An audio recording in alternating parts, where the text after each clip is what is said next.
சங்கீதம் 149வது சங்கீதம் இப்படியாக வசனம் சொல்லி, அல்லேலூயா, கர்த்தருடைய புதுப்பாட்டை பாடுங்கள், பரிசுத்தவான்களின் சபையிலே அவருடைய துதி விளங்குவதாக. அல்லேலூயா.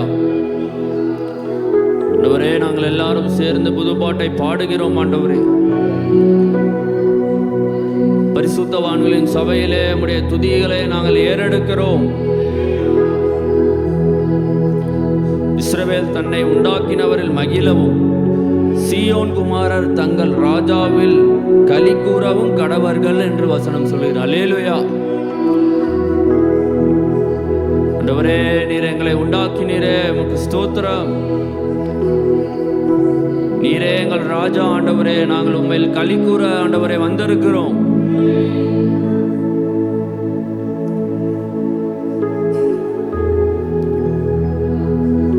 கர்த்தர் தம்முடைய ஜனத்தின் மேல் பிரியம் வைக்கிறார் என்று வசனம் சொல்கிறது. அல்லேலூயா. ஆண்டவரே, எங்கள் மேல் பிரியம் வைத்திருக்கிறீரே, எங்கள் மேல் பிரியம் வைத்திருக்கிறீரே, உமக்கு ஸ்தோத்திரம். ஆண்டவரே, சப்தமாய் பாடி சத்துருவை சங்கிலியால் கட்டுவோம்.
புனிதர்கள் சபையிலே புது பாடல் பாடி மகிழ்வோம். புனிதர்கள் சபையிலே துதி பலி எழும்பட்டும், ஜெய கொடி பறக்கட்டும். இன்று துதி பலி எழும்பட்டும், ஜெய கொடி பறக்கட்டும்.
ஜனத்தின் மேலே பிரியம் வைக்கின்றார்.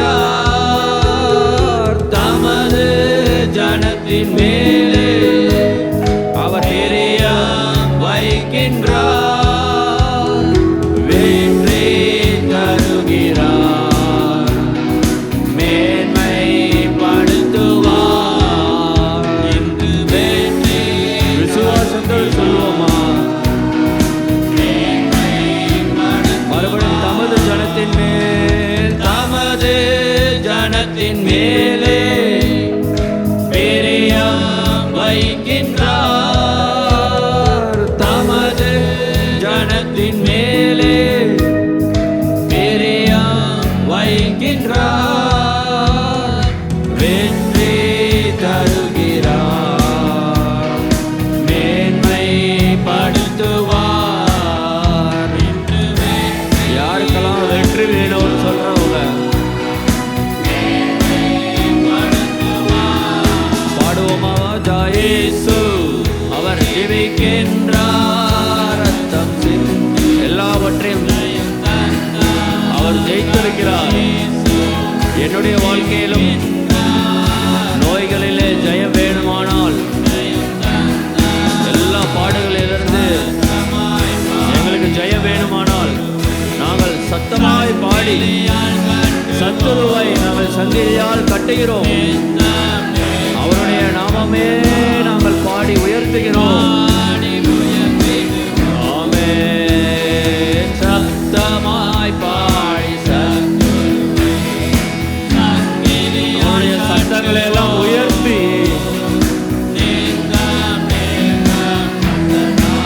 அவருடைய நாமமே கர்த்தரை உயர்த்தும் பாடல், கர்த்தரை உயர்த்தும் பாடல் வாயில் இருக்கட்டும். கர்த்தரை உயர்த்தும் பாடல் நம் வாயில் இருக்கட்டும். வசனம் என்ற போர்வாள் கையிலே இருக்கட்டும். வசனம் என்ற போர்வாள் நம் கையிலே இருக்கட்டும். சுஜீவிக்கின்றார், ரத்தம் சிந்தி ஜெயம் தந்தார். ராஜா இயேசு ஜீவிக்கின்றார், ரத்தம் சிந்தி ஜெயம் தந்தார். சத்தமாய் பாடி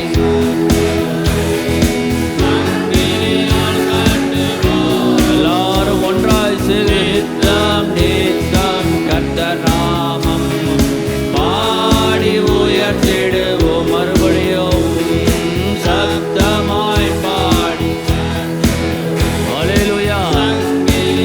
நாங்கள் சங்கிலியால் கட்டுகிறோம்.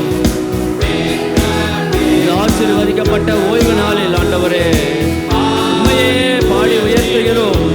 ராஜா இயேசு, ராஜா இயேசு ஜீவிக்கின்றார், ரத்தம் சிந்தி ஜெயம் தந்தார். ராஜா இயேசு ஜீவிக்கின்றார், ரத்தம் சிந்தி ஜெயம் தந்தார். மறுபடியும் ராஜா இயேசு ஜீவிக்கின்றார், ரத்தம் சிந்தி ஜெயம் தந்தார். ராஜா இயேசு ஜீவிக்கின்றார், ரத்தம் சிந்தி ஜெயம் தந்தார். ராஜா இயேசு ஜீவிக்கின்றார், ரத்தம் சிந்தி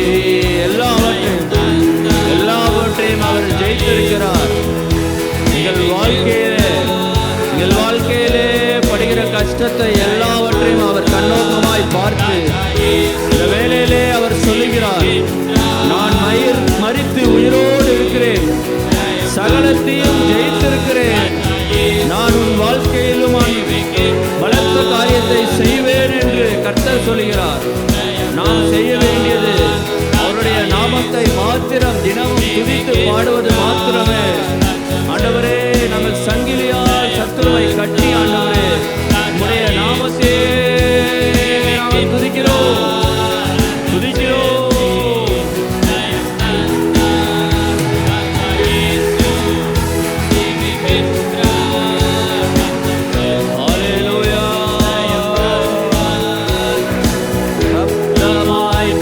பாடி சத்துருவை சங்கிலியால் கட்டுவோம்.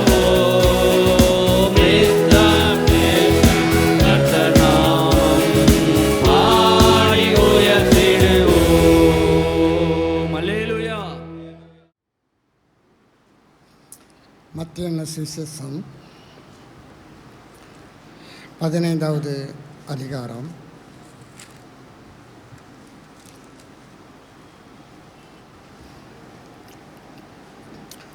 8வது வசனத்தை வாசிப்போம்.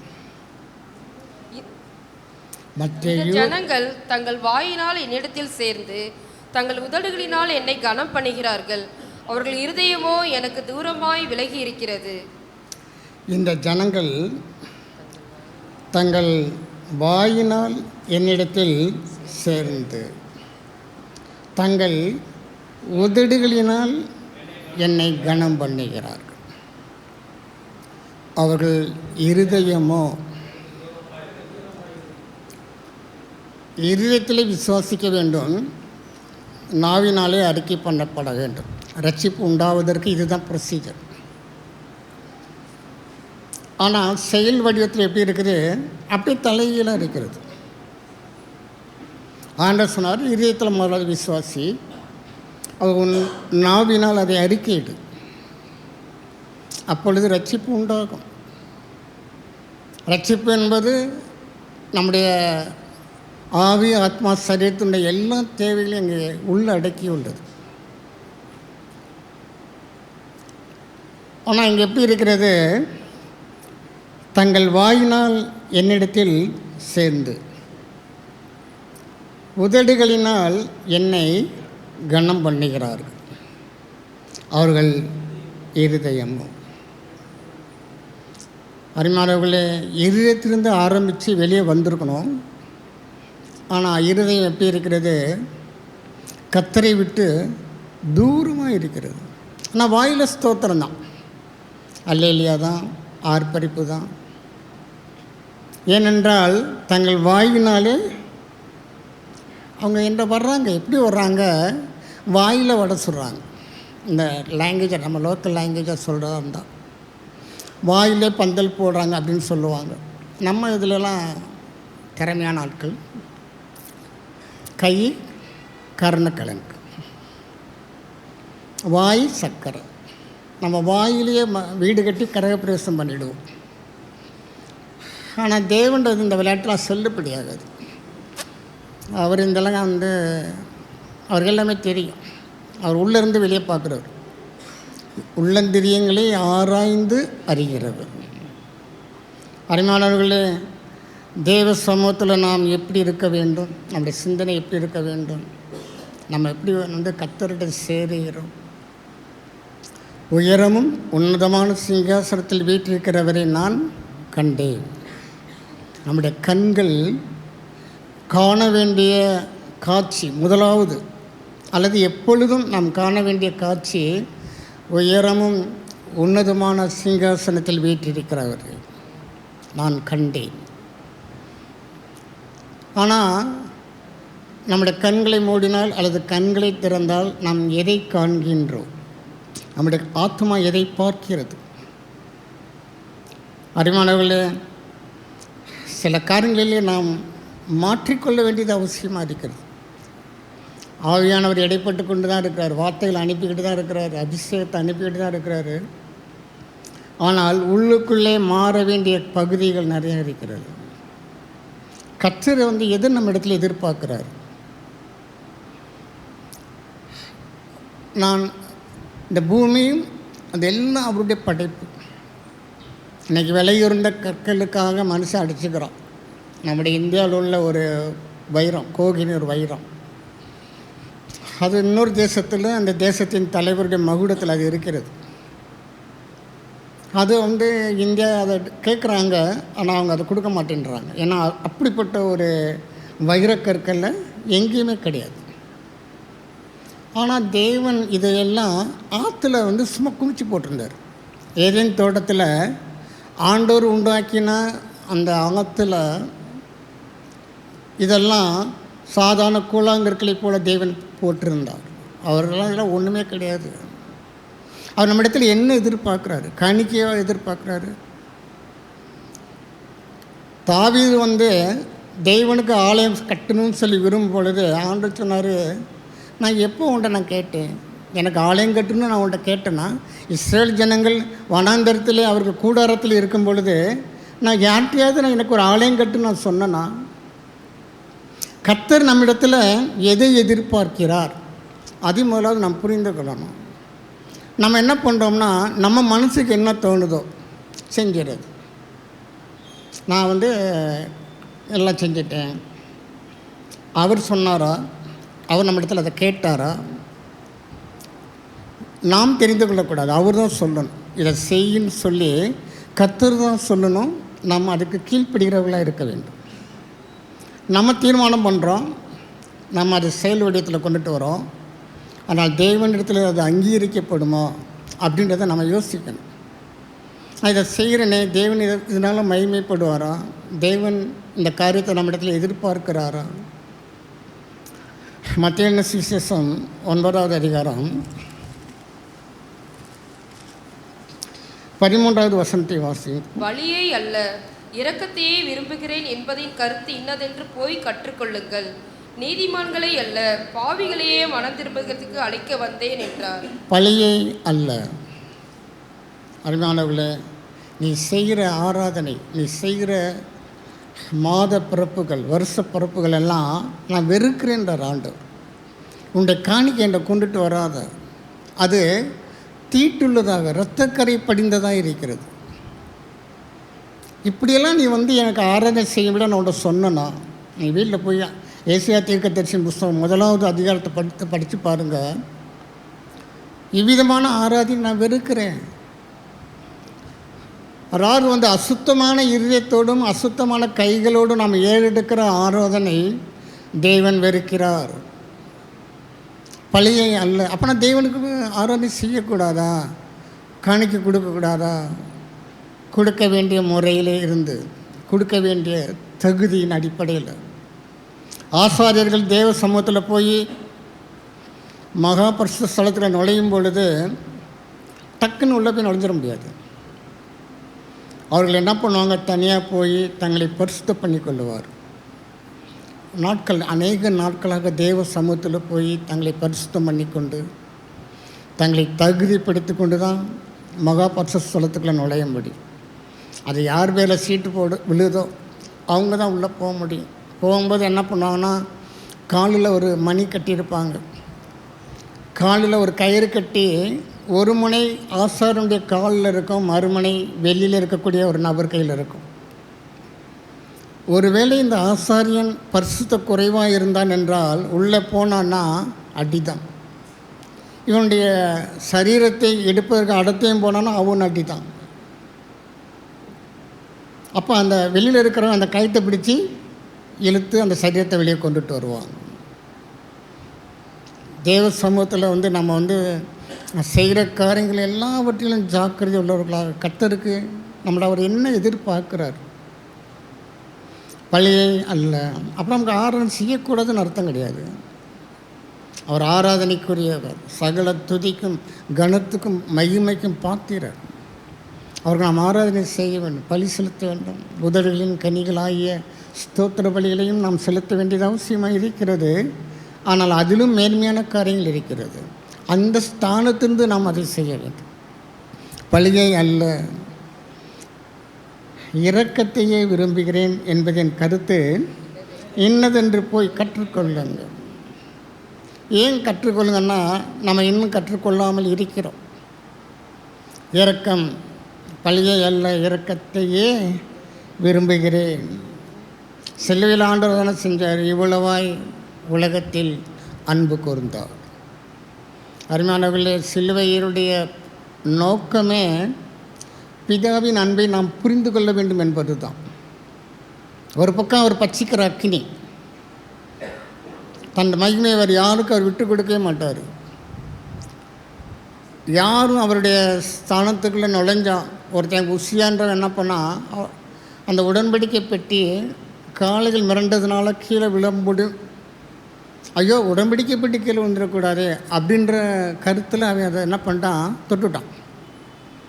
தேவன் அவனை ஸ்பாட்டில் பனிஷ்மெண்ட் கொடுத்தார். ஆனால் மறுபக்கத்தில் தேவன் அன்புள்ள தேவன். ஒரு பக்கம் பட்சிக்கிற அக்னியாக இருந்தாலும் கூட அவர் அன்பாக இருக்கிறார். அவரை போல் நாமும் அன்புள்ளவர்களும் இருக்க வேண்டும். பழியை அல்ல, இரக்கம். நியாய தீர்ப்பில் இரக்கம் மேன்மை பாராட்டப்படும் அப்படின்னு சொல்லி வேறு இதில் சொல்லப்பட்டிருக்கு. நியாய தீர்ப்பில் நீ ஏன் இந்த காரியம் செஞ்ச அப்படின்னு நம்மளை பார்த்து கேட்கும் பொழுது, ஆண்டவரே அவன் பாவமாக இருந்தான், அவனுக்கு இரக்கம் செஞ்சேன், அதனால தான் இந்த இதை செஞ்சேன் அப்படின்னு நம்ம சொல்லுவோம் என்றால், நியாய தீர்ப்பு நாட்களில் இரக்கம் மேன்மை பாராட்டப்படும், பழியை அல்ல. நம்ம எடுக்கிற துதி, ஆராதனை, ஊழியங்கள், காணிக்கைகள், தேவன் எதிர்பார்ப்பது இரக்கம். இரக்கத்தையே விரும்புகிறேன் என்பதின் கருத்து என்னதென்று போய் கற்றுக்கொள்ளுங்கள். அருமையானவர்களே, கர்த்தர் நம்மிடத்தில் என்ன எதிர்பார்க்கிறார் அதை நாம் புரிந்து கொள்ள வேண்டியது அவசியமாக இருக்கிறது. யோவான் எழுதின சுவிசேஷம் 7வது அதிகாரம்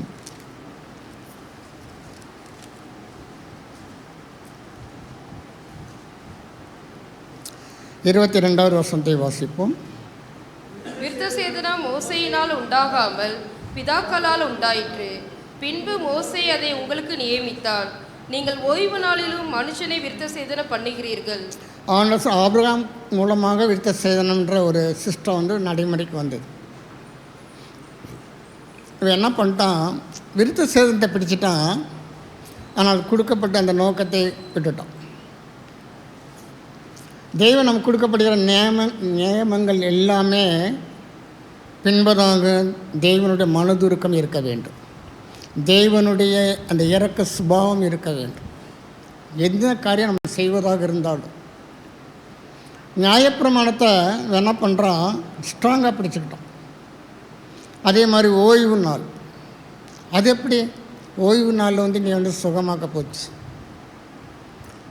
ஓய்வு நாளை படைத்த தெய்வன் தான் சொல்கிறாரு, பழியை அல்ல இரக்கத்தையே விரும்புகிறேன் என்பதின் கருத்து என்னதென்று போய் கற்றுக்கொள்ளுங்கள்.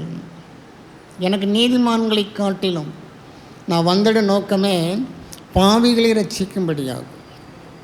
நீதிமான்களை பற்றி கவலை இல்லை. மனம் திரும்ப அவசியமில்லாத 99 நீதிமான்களை பார்க்கலாம். தேவன் முக்கியத்துவம் கொடுப்பது ஒரே ஒரு பாவி, அவன் மனம் திரும்ப வேண்டும். அருமையானவர்களை, கர்த்தருடைய அந்த இருதயத்தை நாம் புரிந்து கொள்ள வேண்டியது அவசியமாக இருக்கிறது. இவன் சொல்கிறான், இவன் பாவியாக இருந்தப்போ இவர் பந்தி இருக்கிறாரு, இவர் பாவியின் வீட்டுக்கு போகிறாரு. ஆண்டவருடைய சிந்தனைகளும் மனிதனுடைய சிந்தனைகளும் எப்பொழுதுமே எதிர்புதிருமாக தான் இருக்கிறது. இவர் சொல்கிறார், இவனும் ஆபிரகாமுக்கு குமாரனாக இருக்கிறானே. இவன் சொல்கிறான், இவன் பாவியாகி மனுஷனாச்சு, இவன் ஆயக்காரரோடு போய் சாப்பிட்றாரு. தேவன் செய்கிற காரியங்கள் அல்லது அவருடைய சிந்தனைகள், அவருடைய உணர்வுகள் எல்லாம் நாம் அறிந்தவர்களாக இருக்க வேண்டும். யோவான் சீசனன் இயேசுவின் மார்பிலே சாய்ந்து கொண்டு அவனை குறித்து சொல்லும் பொழுது, இயேசுவுக்கு அன்பாயிருந்த சீசன், அவர் பிரியமாக இருந்தான். அவருடைய மார்பிலே சாய்ந்து கொண்டு அவருடைய எண்ணங்களையும் இதய துடிப்பையும் புரிந்து கொள்ளும்படியாக. பேதுரு போல் வைராக்கியம் ஒரு பக்கம் இருக்கட்டும், அவன் எடுப்பான், கத்தி எடுப்பான். அவன் நேரத்துக்கு ஆகப்பட்டது அவனுடைய காரு தான். சரி, ஆகப்பட்டது விட்டு ஓகே வேணாம் சொல்லி அதையும் கட் பண்ணி போட்டுருவான். இது டிமான்ற ஒரு வேகம், எமோஷனல் டைப்பு. ஆனால் யோவான் ரொம்ப காம் டைப், அமையலானவன் தான். ஒரு சில இடங்களில் வெடிப்பான். ஆனால் இயேசுவின் மார்பில் சாய்ந்து கொண்டு அவருடைய இருதயத்தை புரிந்து கொள்ளும்படியாக.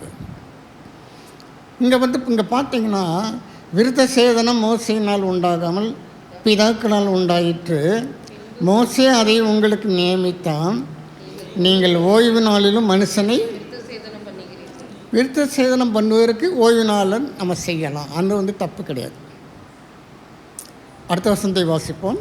மோசேயின் நியாயப்பிரமாணம் மீறப்படாதபடிக்கு ஓய்வு நாளில் மனுஷன் விருத்த சேதனம் பெறலாம் என்று நான் ஓய்வு நாளில் ஒரு மனுஷனை முழுவதும் சுகமாக்கினதினாலே என்மேல் எரிச்சலாய் இருக்கலாமா?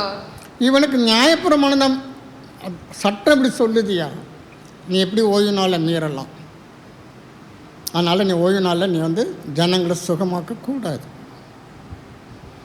அருமையானவர்களே, தேவனுடைய அன்பையும் மனதுருக்கத்தையும் பற்றி இந்த ஜனங்கள் கவலையே படுறது கிடையாது.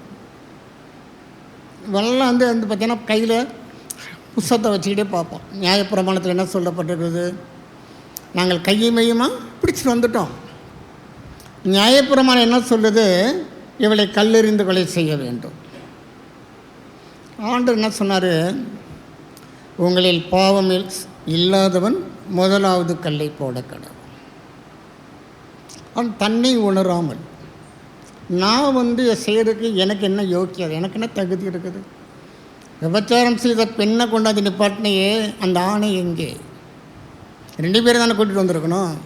ஏமாளி ஒரு பெண்ணை கொண்டாந்து நிப்பாட்டிக்கிட்டு மோசையின் நியாயப்பிரமாணத்தை பற்றி நீ எனக்கு கற்றுக் கொடுக்குறியா? அருமையானவர்களே, நம்ம இன்றைக்கி அப்படி தான் வாழ்க்கை, மனிதனுடைய வாழ்க்கை இன்றைக்கி அப்படி தான் இருக்குது. இயேசுவின் நாட்களில் யூதர்கள் வாழ்க்கையிலும் இருந்த அதே லைஃப் ஸ்டைல் தான் இன்றைக்கி இருக்குது. அவ்வளோதான். அதே ஆவி, அடுத்தவங்களை குற்றப்படுத்துறது, அடுத்தவங்களை நியாயம் தீர்ப்பது. அது எப்படி நீ ஓய்வு நாளில் ஜனங்களை சுகமாக்க முடியும்? ஆண்டவர் சொல்கிறாரு, மோசையின் நியாயப்பிரமாணம் மீறப்படாதபடிக்கு ஓய்வு நாளில் மனுஷன் விருத்த சேதனம் பெறலாம் என்றால், நான் ஓய்வு நாளில் ஒரு மனுஷனை முழுவதும் சுகமாக்கினதுனாலே. தேவன் மனிதனை படைக்கும் பொழுது அவருடைய சாயலாய் படைத்தார், அவருடைய சாயலாகவும் அவருடைய ரூபமாக. அருமையானவர்களே, தேவன் எல்லா சிருஷ்டிப்பை காட்டிலும் மனிதனுக்கு தான் சில விசேஷமான காரியங்களை அவர் கொடுத்துருக்கிறார். மனிதன் பேசுகிறான், சிரிக்கிறான், சிந்திக்கிறான், மற்ற சிருஷ்டிப்புக்கு இல்லாத சில காரியங்கள். நமக்கு தான் 6 அறிவு எல்லாமே இருக்குது. ஆனால் அதே மனிதனை இன்னொரு மனுஷன் நசுக்கிறான். நியாயப்பிரமாணம் என்ற பேரில் அல்லது சட்டத்திட்டங்கள் என்ற பேரில் இன்னொரு மனிதனை நசுக்கி அழிக்கிறான். நீ ஓய்வு நாளில் விருத்த சேதனம் பெறலாம்னு சொல்கிறையே, நான் ஓய்வு நாளில் ஒரு மனுஷனை முழுவதும் சுகமாக்கினதினாலே. ஏன்டா உனக்கு எரிச்சல் வருது? உனக்கே எரிச்சல் வருது? நான் வந்தது அதுக்கு தானே. தேவன் நியாயப்பிரமாணத்தை மனிதர்களுக்காக தான் படைத்தார். மனிதர்களுக்காக, நியாயப்பிரமாணத்துக்காக மனிதர்கள் இல்லை, நமக்காக தான் நியாயப்பிரமாணம். நம்மளை ஒழுங்குபடுத்தும்படியாக, நாம் பாவத்தில் போய் சிக்கி விடாதபடிக்கு, பிசாசின் கையில் போய் மாட்டிக்கொள்ளாதபடிக்கு கர்த்தர் சில வழிமுறைகளை வைத்தார். அட்லீஸ்ட் அதுக்காச்சும் கீழ்ப்படிவான், தன்னை பாவத்தை விட்டு விலகி ஓடுவான்னு பார்த்தா இவன் அதையும் ஒரு ஆயுதமாக கையில் எடுத்துக்கிட்டு இங்கே ஒரே வாக்குவாதம். 1 கொரிந்தியர் 7வது அதிகாரம்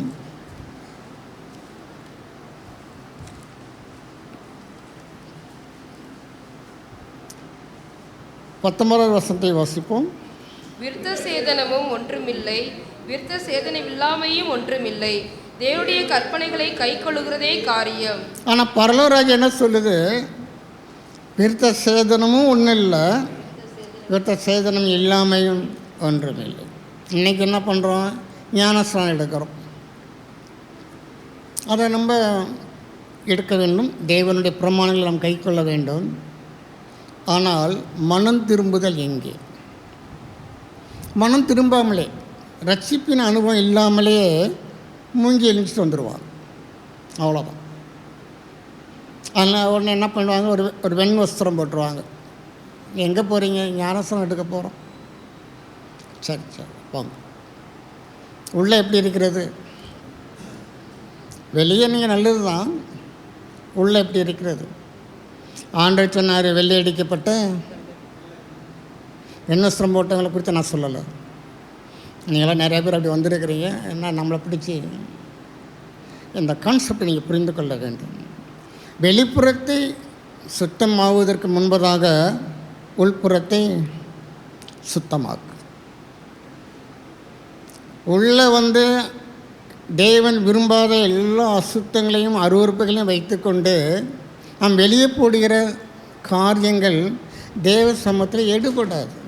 கர்த்தர் அதெல்லாம் பார்க்க மாட்டார். அவர் எப்படி பார்க்குறாரு? வெள்ளையடிக்கப்பட்ட அவர் பார்க்குற விதம். ஒருவேளை நான் அப்படி இருக்கிறேன்னா என்னை பார்த்தா கர்த்தர் அப்படி பார்ப்பாரா அப்படின்ற எண்ணம் நமக்கு வர வேண்டும். வெள்ளையடிக்கப்பட்ட கல்லறைகளே, ஏன்னு கேட்டிங்கன்னா அன்றைக்கி ஞானஸ்தானத்துக்கு பயங்கர முக்கியத்துவம். ஞானஸ்தானம் எடுத்தால் தான் இந்த அப்படின்னு சொல்லி சில சட்டத்திட்டங்களே வச்சுருக்குறாங்க. சர்ச்சில் மெம்பர்ஷிப்பே அவங்களுக்கு மட்டும்தான் கிடைக்கும். கம்பெனியெல்லாம் தர மாட்டாங்க. ஞானஸ்தானம் எடுத்தால் தான். அவன் மனம் திரும்பி இருக்கிறானா? அவனுடைய இருதயம் பரிசுத்தமாக இருக்கிறதா? அவன் கண்களில் பரிசுத்தம் இருக்கிறதா? அதை பற்றிலாம் கவலையே கிடையாது. இவனுக்கு என்ன ஞானஸ்தானம் எடுக்கணும், அவ்வளோதானே, வா போவோம், ஆற்றுக்கு போமா குளத்துக்கு போமா, 2 தடவை முக்கியம் எடுப்பாங்க, எடுத்துகிட்டு போவோம் விடு. அருமையாலே ஒரு விசுவாசி ஒரு சர்ச்சைக்கு போனார். நீங்கள் ஞானஸ்தானம் எடுத்துட்டீங்களா? ஐயா எடுத்துட்டேயா. அதெல்லாம் பத்தாது. இங்கே எங்கள் சபையில் நான் கொடுக்குற ஞானஸ்தானத்தை நீ எடுக்கணும். அது அவருக்கு 10வது ஞானஸ்தானம். என்கிட்ட சொன்னார், இன்றைக்கி 10வது தடவை ஞானஸ்தானம் எடுத்துகிட்டு வந்துட்டேன். சரி கொடுக்குற ஆட்கள் இருக்கிறாங்க. மனம் திரும்பி இருக்கியா? உள்ளுக்குள்ளே எப்படி இருக்கிறது? மனம் திரும்புதலுக்கு ஏற்ற கனிகளை கொடுங்கள். இங்கே என்ன ஆண்டவர் சொல்கிறாரு? விருத்த சேதனமும் ஒன்றுமில்லை, விருத்த சேதனம் இல்லாமையும் ஒன்றுமில்லை, தேவனுடைய கற்பனைகளை கை கொள்ளுகிறது. ஒருத்தர் மாஞ்சி சொல்லிக்கிட்டு இருக்கிறாரு. ஆனால் நம்ம அதை பற்றிலாம் பொதுவாக கண்டுக்கிறே கிடையாது. அவர் எப்பயும் அப்படி தான் சொல்லுவார். அங்கே பார்க்காத, இங்கே பார்க்காத, அதை செய்யாத, இதை செய்யாத. நாம் போயிட்டே இருப்போம். உள்ளுக்குள்ள ஆவியானவர் நம்மளோட இடைப்பட்டு கொண்டு தான் இருப்பார். ஆனால் நம்ம என்ன பண்ணுறது கிடையாது, அந்த சத்தத்துக்கு சைப்பது கிடையாது. கொஞ்ச நாள் அந்த இது என்ன ஆகிடும், மழுங்கி போயிடும். முழுசும் குளிச்சிட்டோம்னா குளிர் தெரியாதுன்னு சொல்லுவாங்க. காலையில் 5 மணிக்கு எந்திரிக்கணும், குளிச்சுட்டு கிளம்பலாம் பார்த்தா குளிருது. தண்ணியில் முக்கிற வரைக்கும் தான் குளிர். மிங்கி எழுந்திச்சிட்டோம்னா குளிர் தெரியாது. பாவமும் அப்படி தான். ஒரு தடவை ஒரு மனிதன் ஒரு தவறை செஞ்சிட்டான்னா அடுத்த முறை துணிந்து செய்வோம். அதை செய்கிறதுக்கு வைக்கப்பட மாட்டோம். தேவனுடைய கற்பனைகளை கை கொள்ளுவது அதுதான் பிரதானம். நமக்குள்ளாக அந்த உணர்வு இருக்கணும். நாம் செய்கிற மற்ற காரியங்கள் தேவையில்லை என்பதல்ல, நாம் வேதத்தை கற்றுக்கொள்ள வேண்டும். பரிசுத்த ஆவியானுடைய அபிஷேகத்தில் நாம் மூழ்க வேண்டும். ஆனால் இதை பார்த்து இதுதான் அப்படின்ற முடிவுக்கு வந்துடக்கூடாது. இன்னும் நிறைய காரியங்கள் செய்ய வேண்டியது இருக்கிறது. தேவனுடைய கற்பனைகளை கை கொள்ளுகிறதே காரியம்.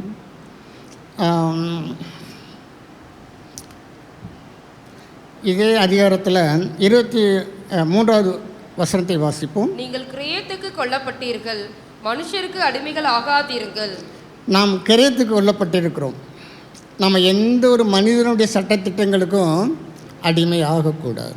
கர்த்தர் என்ன சொல்கிறார், அவருடைய வேதம் என்ன சொல்லுகிறது. இன்றைக்கி அநேகர் பார்த்திங்கன்னா அவங்க ஒருவேளை விசுவாசியாக இருந்தால் ஒரு மனிதனுக்கு கட்டுப்பட்டிருப்பாங்க. அந்த ஊழியக்காரன் அல்லது ஒரு தீர்க்கதரிசி அல்லது ஒரு சுவிசேஷகன். அவங்க சொன்னால் ஒழிய எதுவுமே செய்ய மாட்டாங்க. என்ன இவன் போய் கோயிலில் குறி கேட்குறான், அதே போல் விசுவாசி என்ன பண்ணுறான், மனுஷன்ட்ட போய் குறி கேட்குறான். அவ்வளோதான். ஐயா தீர்க்க தரிசனம் சொல்லுங்க ஐயா, இந்த காரியத்தை நான் என்ன செய்யணும். வேதம் சொல்கிறது மனிதர்களுக்கு அடிமையாகாதிருங்கள். ஆலோசனை சொல்கிறதுக்கு ஒருத்தர் இருக்கிறார்ல, அவன் கண்மேல் வைத்து உனக்கு ஆலோசனை சொல்லு, அவர்கிட்ட போய் கேளு. அப்புறம் என்ன பண்ணுவாங்க, கொஞ்ச நாள் ஆகிடும். அவர் கர்த்தர்கிட்ட கேட்டு சொல்லியிருந்தாருன்னா அது அப்படியே நடக்கும். ஆனால் அப்படி கிடையாது. அவர் என்ன தான் சொல்லிடுவார், வந்துட்டாங்க கை நிறைய காணிக்கை வேற கொடுக்குறாங்க, உனக்கு ஏதாவது சொல்லித்தானே ஆகணும், மகனே நீ கவலைப்படாது, நீ போ நான் பார்த்துக்கிறேன். அவர் அடிச்சு விடுவார். கொஞ்ச நாள் கழிச்ச பிறகு தான் தெரியும். அப்போ போய் நிற்பாங்க. அருமையானவர்களே, தேவ சமூகத்தில் தேவனுடைய கற்பனையில் என்ன சொல்லுகிறது, அவர் என்ன சொல்கிறார். நம்முடைய வாழ்க்கையில் தேவனுடைய வார்த்தையை மையமாக வைத்து வார்த்தை என்ன சொல்லுகிறதோ, வார்த்தையானவர் என்ன சொல்லுகிறாரோ அதை மாத்திரம் கவனித்து போவோம் என்றால் நம்முடைய வாழ்க்கையில் இடரல் என்பது கிடையவே கிடையாது. அவர் தம்முடைய நாமத்தின் நிமித்தம் நீதியின் பாதையில் நடத்துகிறவர். நம்ம என்ன பண்ணுறோம்னா மனுஷனுக்கு முன்பதாக போய் நிற்கிறோம். இங்கே இருக்கக்கூடியவங்களுக்கு அவன் காணிக்க கொடுக்க மாட்டான், ஆனால் பீகாரில் இருக்கிறவங்களுக்கு எல்லாம் அள்ளித்துக்கு போவாங்க. அப்புறம் என்ன சொல்லுவாங்க, நாங்கள் வந்து எங்கள் சொத்து பத்தெல்லாம் நாங்கள் கத்தருக்கு தானே கொடுத்தோம், எங்களுக்கு ஏன் இவ்வளோ பிரச்சனை வருது? ஓ, சொத்தெல்லாம் கொடுத்தது உண்மைதான்பா, கத்தர் கொடுக்க சொல்லி நீ கொடுத்தியா? கத்தர் உன்னை கொடுக்க சொன்னாரா? நாம் தீர்மானம் எடுக்கிறோம், நாம் செயல்படுகிறோம், ஆனால் கடைசி நேரத்தில் வந்து கத்தர்கிட்ட வந்து பழிக்கிறோம், கத்தர்கிட்ட குறை சொல்கிறோம். அதனால ஆண்டவர் என்னை எப்படி தண்டிக்கக்கூடாது, கத்தர் என்னை கைவிட்டுட்டார், நான் கத்தருக்காக அது செஞ்சேன் இது செஞ்சேன், ஆனால் கத்தர் என்னை கைவிட்டுட்டார். நியாய தீர்ப்பு நாட்களில் போய் மக்கள் பேசி பார்க்கலாம், ஆண்டவரே உங்களுடைய நாமத்தினாலே நாங்கள் தீர்க்க தரிசனம் உரைத்தோம் அல்லவா, உங்களுடைய நாமத்தினாலே நாங்கள் பிசாசுகளை துரைத்தோம் அல்லவா? ஆண்டவர் சொல்வார், நான் உங்களை அறியேன், என்னை விட்டாகன்றிருப்போம். ஏன் அவங்க செஞ்சது நல்ல காரியம் தானே, தீர்க்க தரிசனம் சொன்னது நல்ல காரியம்தான், குணமாக்குறது நல்ல காரியம்தான், பிசாசுகளை துரத்துவது நல்ல காரியம்தான், ஆனால் அதை கத்தர் சொல்லி செய்தோமா? பவுல் வந்து கண்ணு குருடாய் போயிடுச்சு வர வழியில். உடனே ஆண்டவர் வந்து ஒரு நபர் அனுப்புகிறார், நீ போ, இந்த அட்ரஸில் ஒருத்தர் இருப்பான் பவுல்னு சொல்லி அவன் கண்கள் பார்வையடையும்படி நீ போய் ஜெபம் பண்ணு போ. கத்தர் சொல்லி போகிறதுக்கும் நாம் போவதற்கும் வித்தியாசம் இருக்கிறது.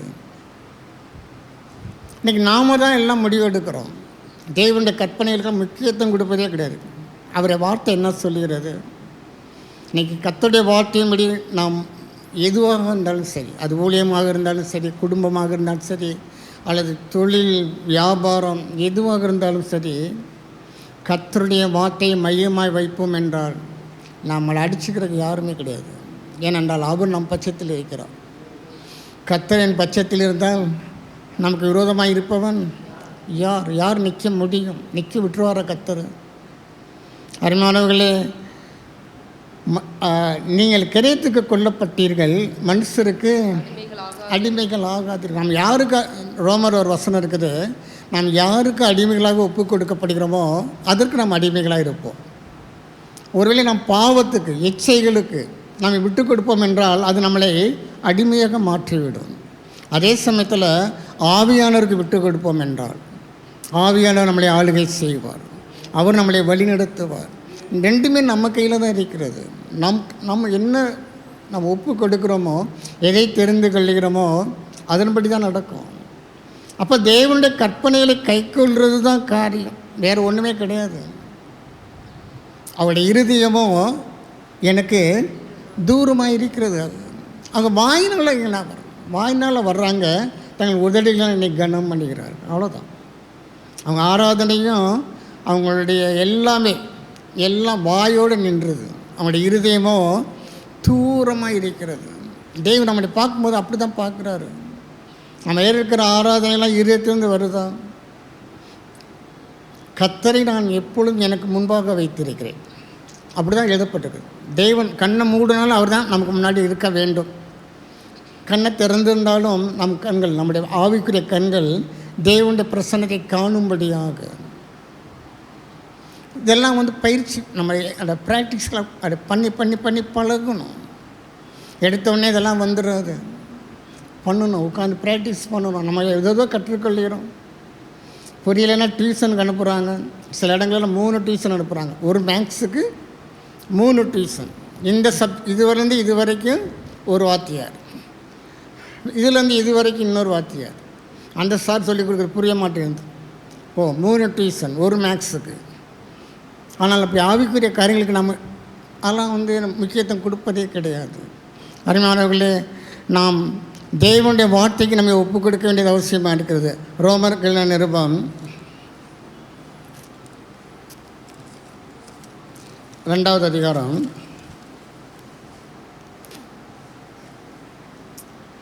28வது வசனத்தை வாசிப்போம்.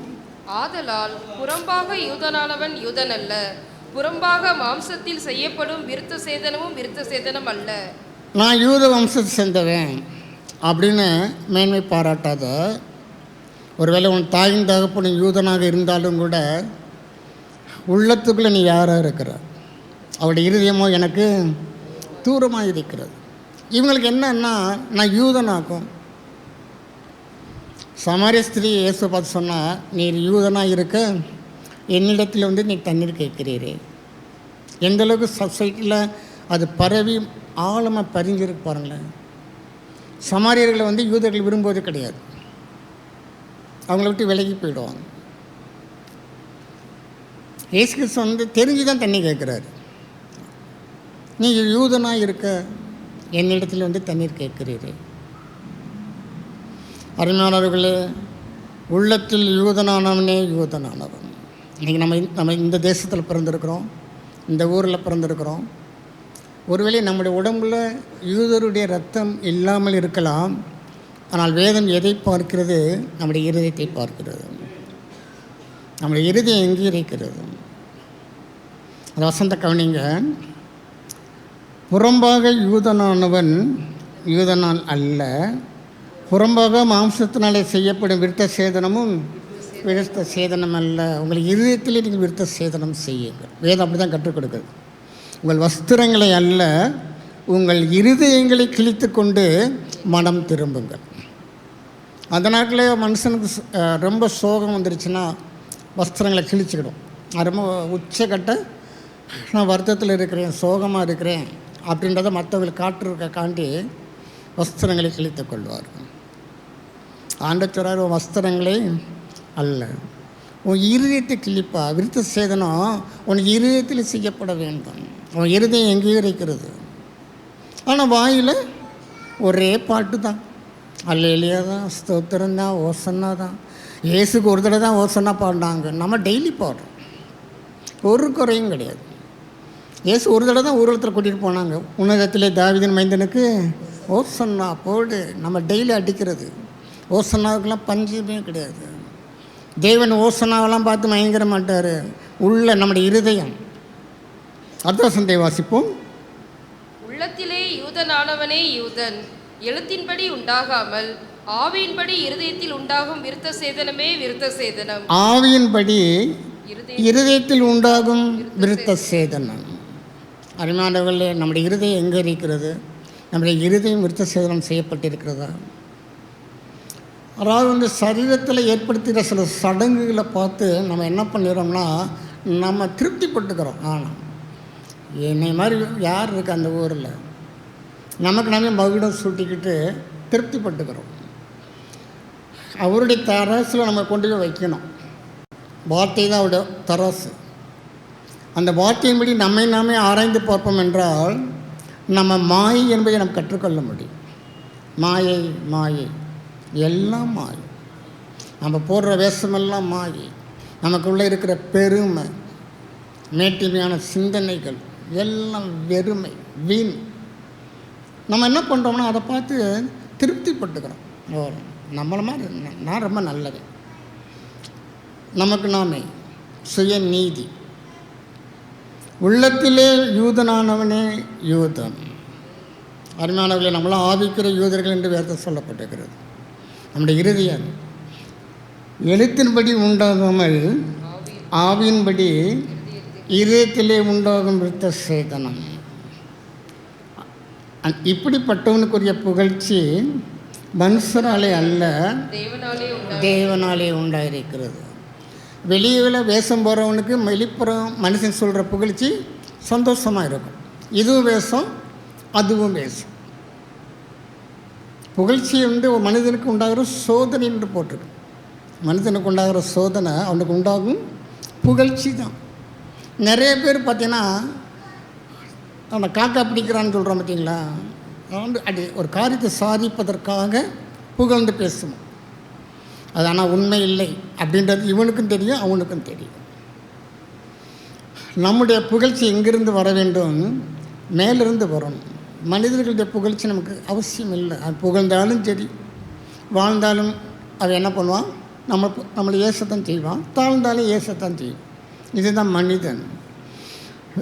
அப்படிப்பட்டவனுக்குரிய புகழ்ச்சி மனுஷராலே அல்ல, தேவனாலே உண்டாயிருக்கிறது. அதனால மத்திய சுவிசேஷம் 23வது அதிகாரம்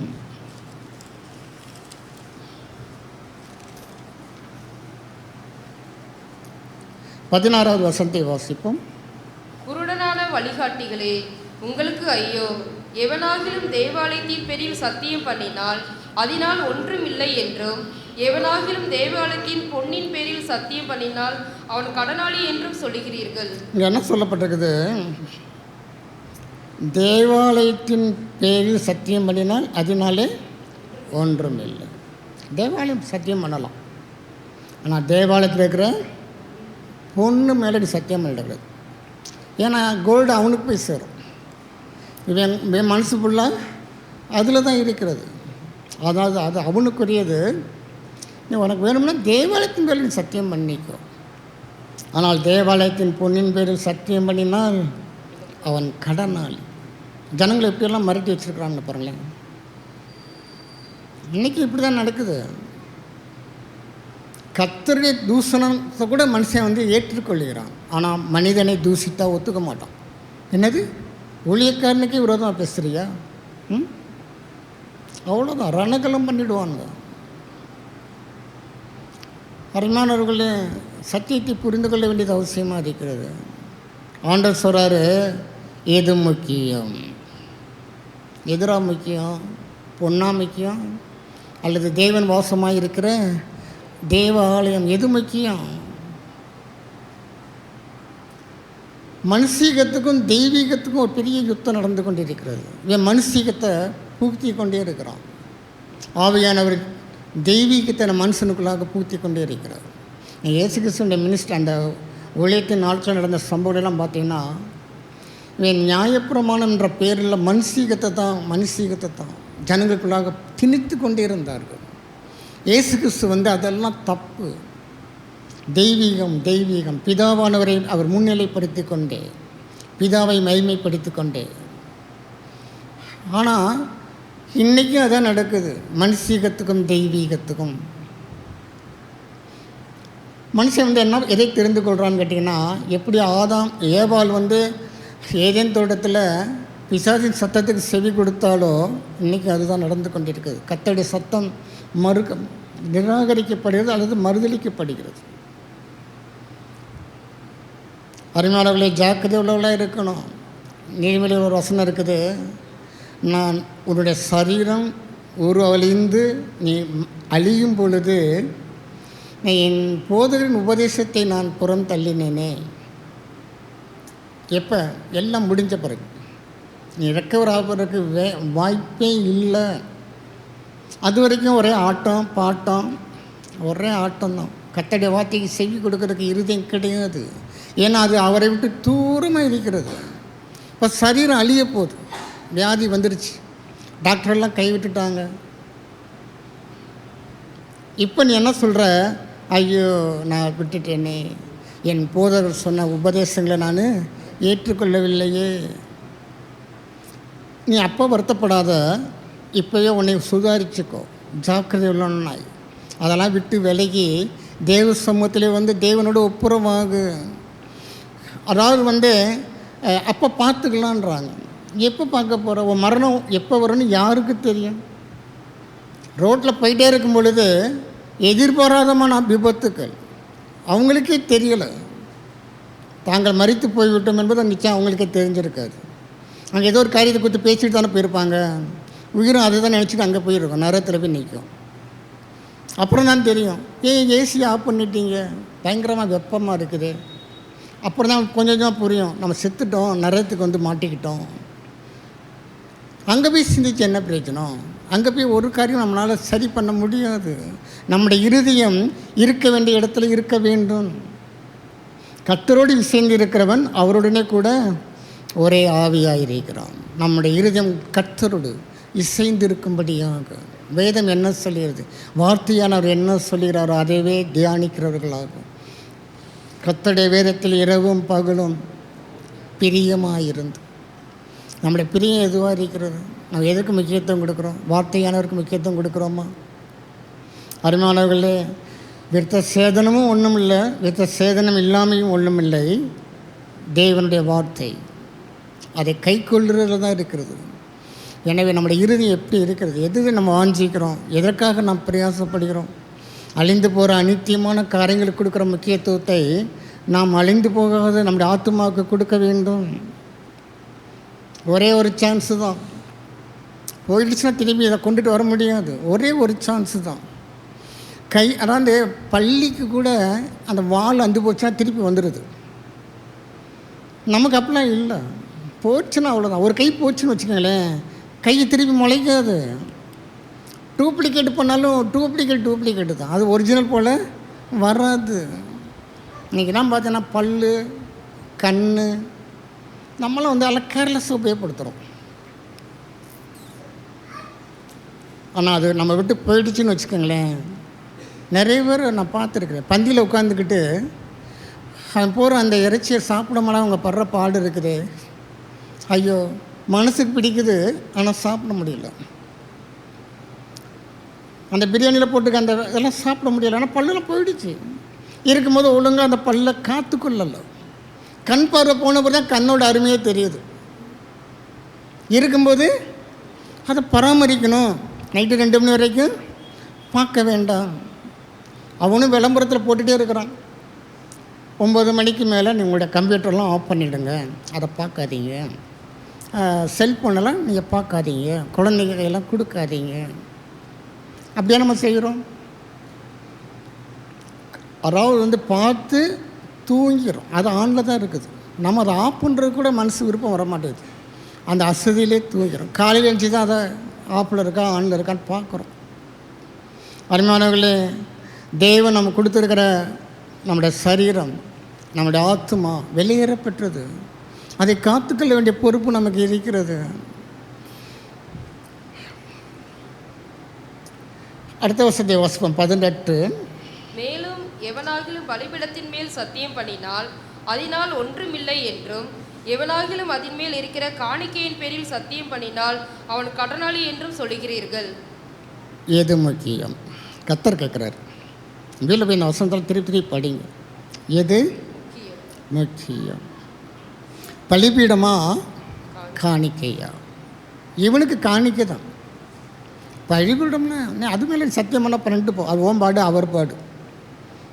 எனக்கு காணிக்கை சரியாக வந்துடணும், அது நிலை நீ கடனாளி ஆகிடுவேன். ஆண்டவர் சொல்கிறாரு, மதிகேடனே. அப்படி தான் அங்கே சொல்லப்பட்டிருக்குது. முட்டா பயலே அப்படின்னு அர்த்தம். நம்ம சொல்கிறதா இருந்தால் மதிகேடரே, குருடரு. கண்கள் நம்ம கண்ணு சரியாக திறக்கப்படலை. எது சரி எது தப்புன்னு எதானிக்கு தெரியலை.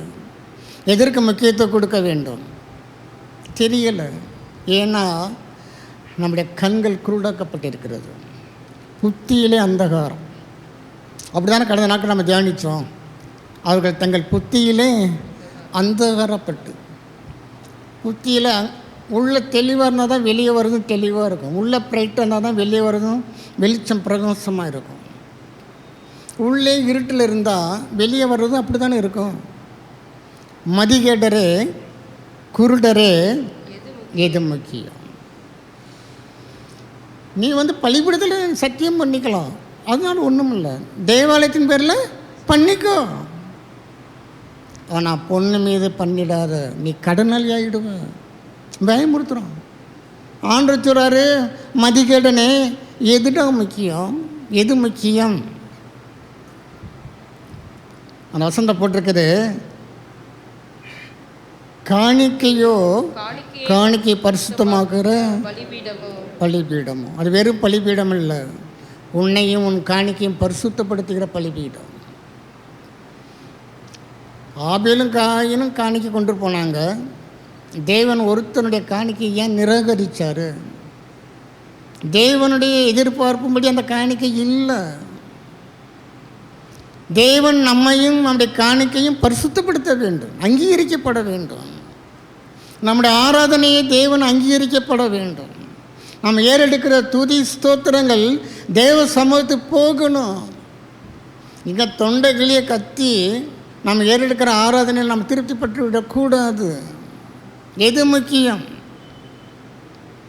மதிகேடரே, குருடரே, காணிக்கையோ காணிக்கை பரிசுத்தமாக்குகிற பலிபீடமோ? பரிசுத்தம் இல்லாமல் ஒருவனும் தேவனை தரிசிக்க முடியாது. இன்றைக்கி அவன் ஒத்து வரோம். கத்தரை ராத்திரி பார்த்தேன், நாங்கள் 2 மணி வரைக்கும் சம்பாதிச்சுக்கிட்டு இருந்தோம். என்னப்பா பேசுனீங்க? காலேஜ் கட்ட சொன்னார். ஏண்டா 2 மணி வரைக்கும் அவங்கள்ட்ட உட்காந்து காலேஜ் கட்டவா சொல்லுவார்? அவர் என்ன என்ஜினியரா? ஆத்மாக்களை குறித்த பாரம் இல்லை. இவனுடைய ஆத்மா குறித்த பாரம் இல்லை. இவனுக்கு எப்படி அடுத்த ஆத்மாவை குறித்த பாரம் இருக்கும்? எது முக்கியம்? மதிகடரே, குருடரே, எது முக்கியம்? பொன்னா காணிக்கையா? தேவாலயமா பலிபீடமா? எது முக்கியம்? 7வது அதிகாரம், இதே மத்தேயுல 7வது அதிகாரம் 1வது வசனத்தை வாசிப்போம். நீங்கள் குற்றவாளிகள் என்று தீர்க்கப்படாதபடிக்கு மற்றவர்களை குற்றவாளிகள் என்று தீர்க்காதிருங்கள். மற்றவர்களை குற்றவாளிகள் என்று தீர்க்காதிருங்கள். ஏன்னா அது நடந்துக்கிட்டு இருக்கு. இல்லாத ஒன்றும் ஆண்டவர் சொல்ல மாட்டார். உடனே இவன் கல்லை தூக்கிறான். ஜனங்கள் எதில் எக்ஸ்பர்ட்டோ என்னமோ தெரியல, இதில் உடனே கல்லை தூக்குவான். மோசேஸ் சொல்லிட்டு இருக்காரு, நியாய தீர்ப்பில் நியாய பிரமாணம் அப்படி சொல்லியிருக்கிறது, அதனால் நாங்கள் கல் எடுத்துட்டோம். அடுத்த வருஷம் சொல்லப்பட்டிருக்கிறது, நீங்கள் மற்றவர்களை தீர்க்கிற தீர்ப்பின்படியே நீங்களும் தீர்க்கப்படுவீர்கள். ஏன்னா நம்மளும் அதான் செய்கிறோம். அந்த பாவம் செய்த ஸ்திரியை அவங்க எல்லாம் ஒரு கூட்டம் கொண்டாந்து ஆண்டருக்கு முன்னாடி நிப்பாட்டினாங்க. ஆண்டு சொன்னார், உங்களில் எவன் பாவம் செய்யாது இருக்கிறானோ அவன் முதலாவது கல்லை போடட்டும். ஆனால் முதலாவது கல்லை போடுவதற்காங்க ஒரு ஆள் கூட கிடையாது. நீ அதான்டா செய்கிற. நீ அவளை நான் கையுமையுமாக பிடிச்சிட்டேன்னு சொல்லி என் முன்னாடி நிப்பாட்டுறியே, நீ யோக்கியனா? நீங்கள் குற்றவாளிகள் என்று தீர்க்கப்படாதபடிக்கு. நம்ம அடுத்தவங்களெல்லாம் ஈஸியாக நியாயம் தீர்த்துருவோம். அதெல்லாம் தப்பு தான். அது எப்படி நீ சொல்ல போச்சு? உடனே வரிஞ்சு கட்டிட்டு போய் ஆண்டு சொல்கிறாரு, நீயும் அதை தானே செஞ்சிகிட்ருக்குற. நீங்கள் மற்றவர்களை தீர்க்கிற, அந்த 2வது வசனத்தை கவனிங்க, நீங்கள் மற்றவர்களை தீர்க்கிற தீர்ப்பின்படியே நீங்களும் தீர்க்கப்படுவீர்கள்.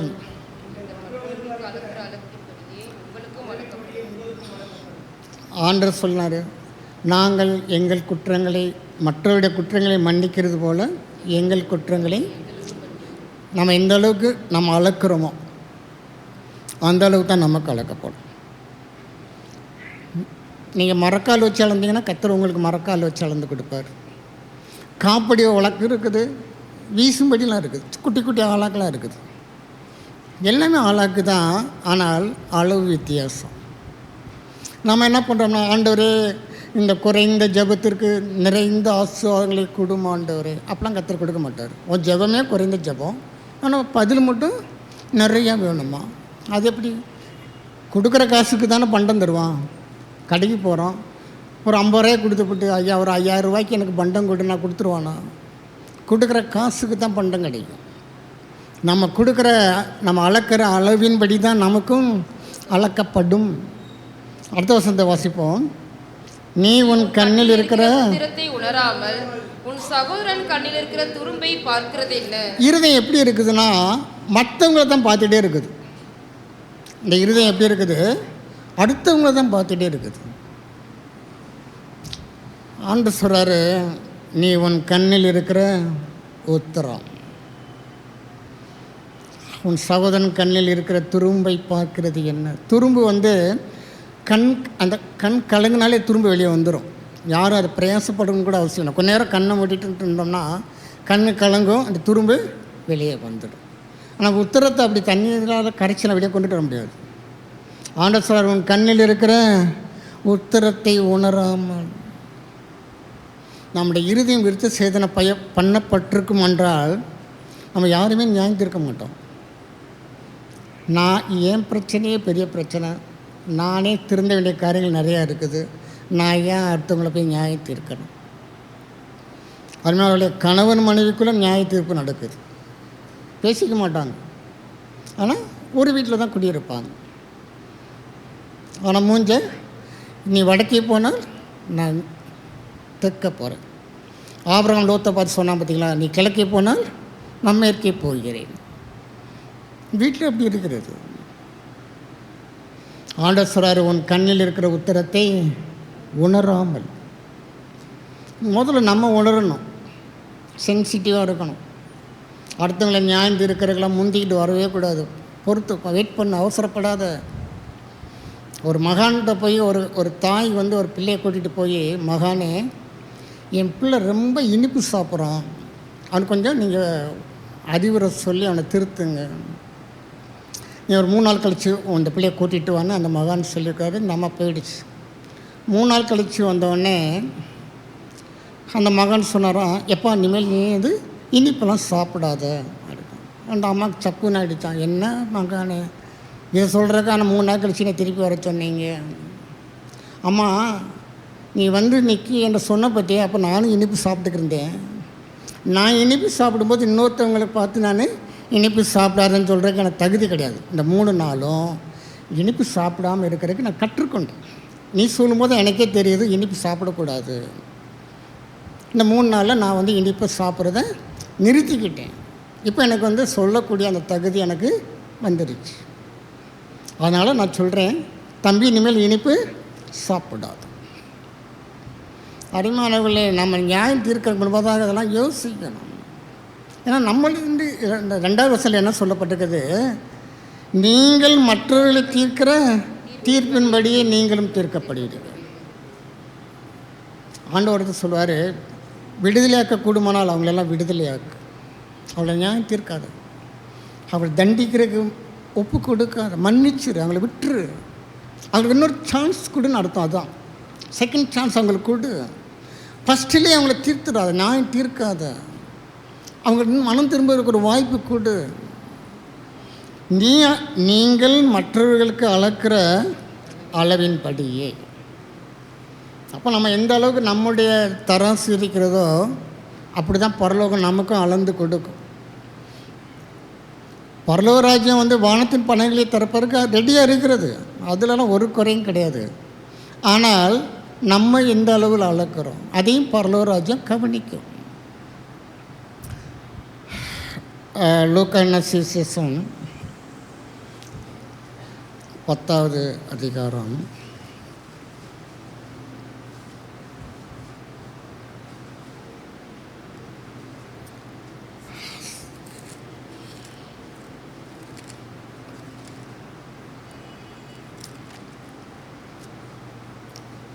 30வது வசனத்தை வாசிப்போம். இயேசு பிரதியுத்தரமாக, ஒரு மனுஷன் எருசலேமிலிருந்து எரிகோவுக்கு போகையில் கள்ளர் கையில் அகப்பட்டான். அவர்கள் அவன் வஸ்திரங்களை உரிந்து கொண்டு அவனை காயப்படுத்தி குற்றுயிராக விட்டு போனார்கள். எருசலேமில் இருந்து எரிகோவுக்கு போகையில், இதே ஆவியான் எழுதி வச்சிருக்கிறாரு.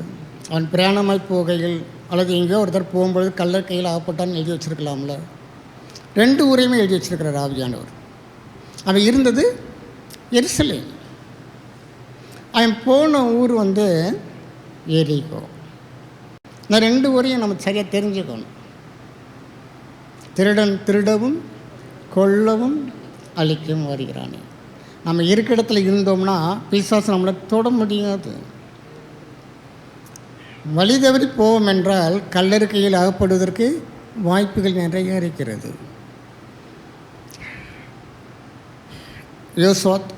யோசுவாவின் புஸ்தகம் 6வது அதிகாரம் 1வது வசனத்தை வாசிப்போம். எரிகோ இஸ்ரேல் புத்திரருக்கு முன்பாக அடைக்கப்பட்டிருந்தது. ஒருவரும் வெளியே போகவும் இல்லை, ஒருவரும் உள்ளே வரவும் இல்லை. எரிகோ இஸ்ரேல் புத்திரருக்கு முன்பாக அடைக்கப்பட்டிருந்தது. ஏன் இதை ஆவியான் எழுதி வச்சிருக்கிறாரு? அறிஞர்களே, இதனுடைய ஆவிக்குரிய அர்த்தத்தை நாம் கற்றுக்கலாம். இன்றைக்கி நிறையா வாசகம் ஒருவேளை நம்முடைய வாழ்க்கையில் அடைக்கப்பட்டிருக்குன்னா உட்கார்ந்து யோசிக்கணும், ஏன் அடைக்கப்பட்டிருக்கிறது. அதே அதிகாரத்தில் 17வது வசனத்தை வாசிப்போம். ஆனாலும் இந்த பட்டணமும் இதிலுள்ள யாவும் கர்த்தருக்கு சாபத்தீடாய் இருக்கும். இந்த பட்டணமும் இதிலுள்ள யாவும் கர்த்தருக்கு சாபத்தீடாய் இருக்கும். கர்த்தருக்கு சாபத்தீடு. ஏன் அடைக்கப்பட்டிருக்குன்னு தெரியுதா? அந்த கதவுகள் ஏன் அடைக்கப்பட்டிருக்கிறது? நீ ஆசீர்வாதத்தின் சந்ததி. நான் ஆபிரகாமுக்கு வாக்கு கொடுத்திருக்கிறேன், உன் நிமித்தம் உன் சந்ததியை நான் ஆசீர்வதிப்பேன்.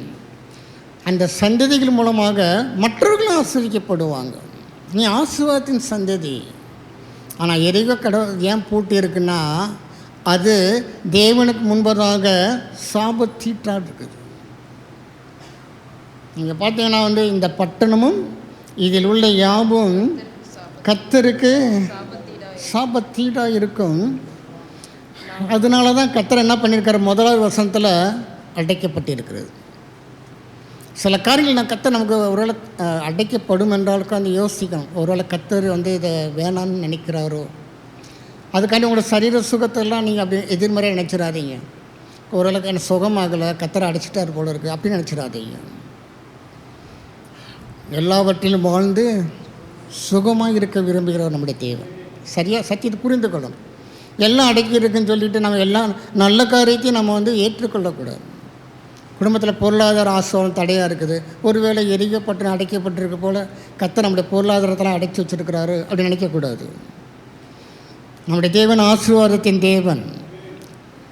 இந்த முழு உலகத்தையும் ஒரு மனுஷன் கையில் தான் கொடுத்தார். பங்கு போட்டு கூட கொடுக்கல. ரெண்டாவது மனுஷன் கூட அங்கே கிடையாது. ஒரே ஒரு மனுஷனுக்கு தான். எல்லாம் உனக்கு தான், வச்சுக்கப்போ, அனுபவி. நம்முடைய தேவனை போல் ஆஸ்வதிக்கிறதுக்கு அந்த உலகத்தில் எந்த பவரும் கிடையாது. நம்முடைய தேவன் ஆசீர்வாதத்தின் தேவன், தரித்திரத்தின் தேவன் அல்ல. நம் நிமித்தம் அவர் தரித்திரர் ஆனாரே. நம்முடைய தரித்திரத்தில் அவர் சுமந்து கொண்டார் சிலுவையில். நீச கோலம் எடுத்தார், தரித்திரர் ஆனார். அதனால் சத்தியத்தை நம்ம பேலன்ஸ்டாக புரிந்து கொள்ள வேண்டும். இங்கே அடைக்கப்பட்டிருக்கிறதுன்னு சொன்னால் உள்ளுக்குள்ளே அந்த பட்டணம் சாபத்தீடாக இருக்கிறது.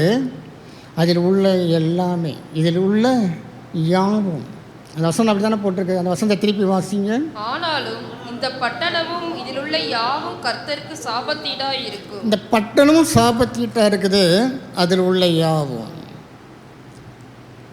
அது உள்ளுக்கதை எதையும் நீ எடுத்து வச்சுக்கிறாதப்பா சொல்லி தான் ஆட்களை உள்ள கர்த்தரை அனுப்புகிறாரு. அதே அதிகாரத்தில் 26வது வசனத்தை வாசிப்போம். அக்காலத்திலே யோசுவா இந்த எரிகோ பட்டணத்தை கட்டும்படி எழும்பும் மனுஷன் கர்த்தருக்கு முன்பாக சபிக்கப்பட்டிருக்க கடவன். அவன் அதன் அஸ்திபாரத்தை போடுகிற போது தன் மூத்த குமாரனையும் அதன் வாசல்களை வைக்கிற போது தன் இளைய குமாரனையும் சாக்க கொடுக்க கடவன் என்று சாபம் கூறினான். அது ஏற்கனவே சபிக்கப்பட்ட ஊர் தான். பத்தாத குறைக்கு யோசுவாவும் சபிக்கிறான். அருமையானவர்களே, ஏன் தேவன் எரிகோவை வெறுத்தாருன்னா, அவங்களுடைய பாவ வாழ்க்கையை அவ்வளோ அருவருப்பானது. தேவன் சகிக்க முடியாதபடிக்கு துன்மார்க்கம், தாறுமாறான துன்மார்க்கம். ஆனால் தான் தேவன் சொன்னார், இந்த பட்டணமும் சாபத்துக்கு ஏதுவாக இருக்குது, அதில் உள்ள யாவும் மனிதர்களும் மிருகங்களும். சில இடங்கள்லாம் ஆண்டவர் மிருகங்களையும் சேர்த்து கொலை செய்ய சொல்லுவார். ஏன்னா அந்த மிருகம் பாவம் செய்யலை, அந்த மிருகத்தை மனிதன் பாவத்திற்கு உட்படுத்தினதுனால அதுவும் சபிக்கப்பட்டது. முழுமையாக எரிகப்பட்டணம் ஒரு சாபத்தின் அடையாளமாக இருக்கிறது. சகரியாவின் புஸ்தகம்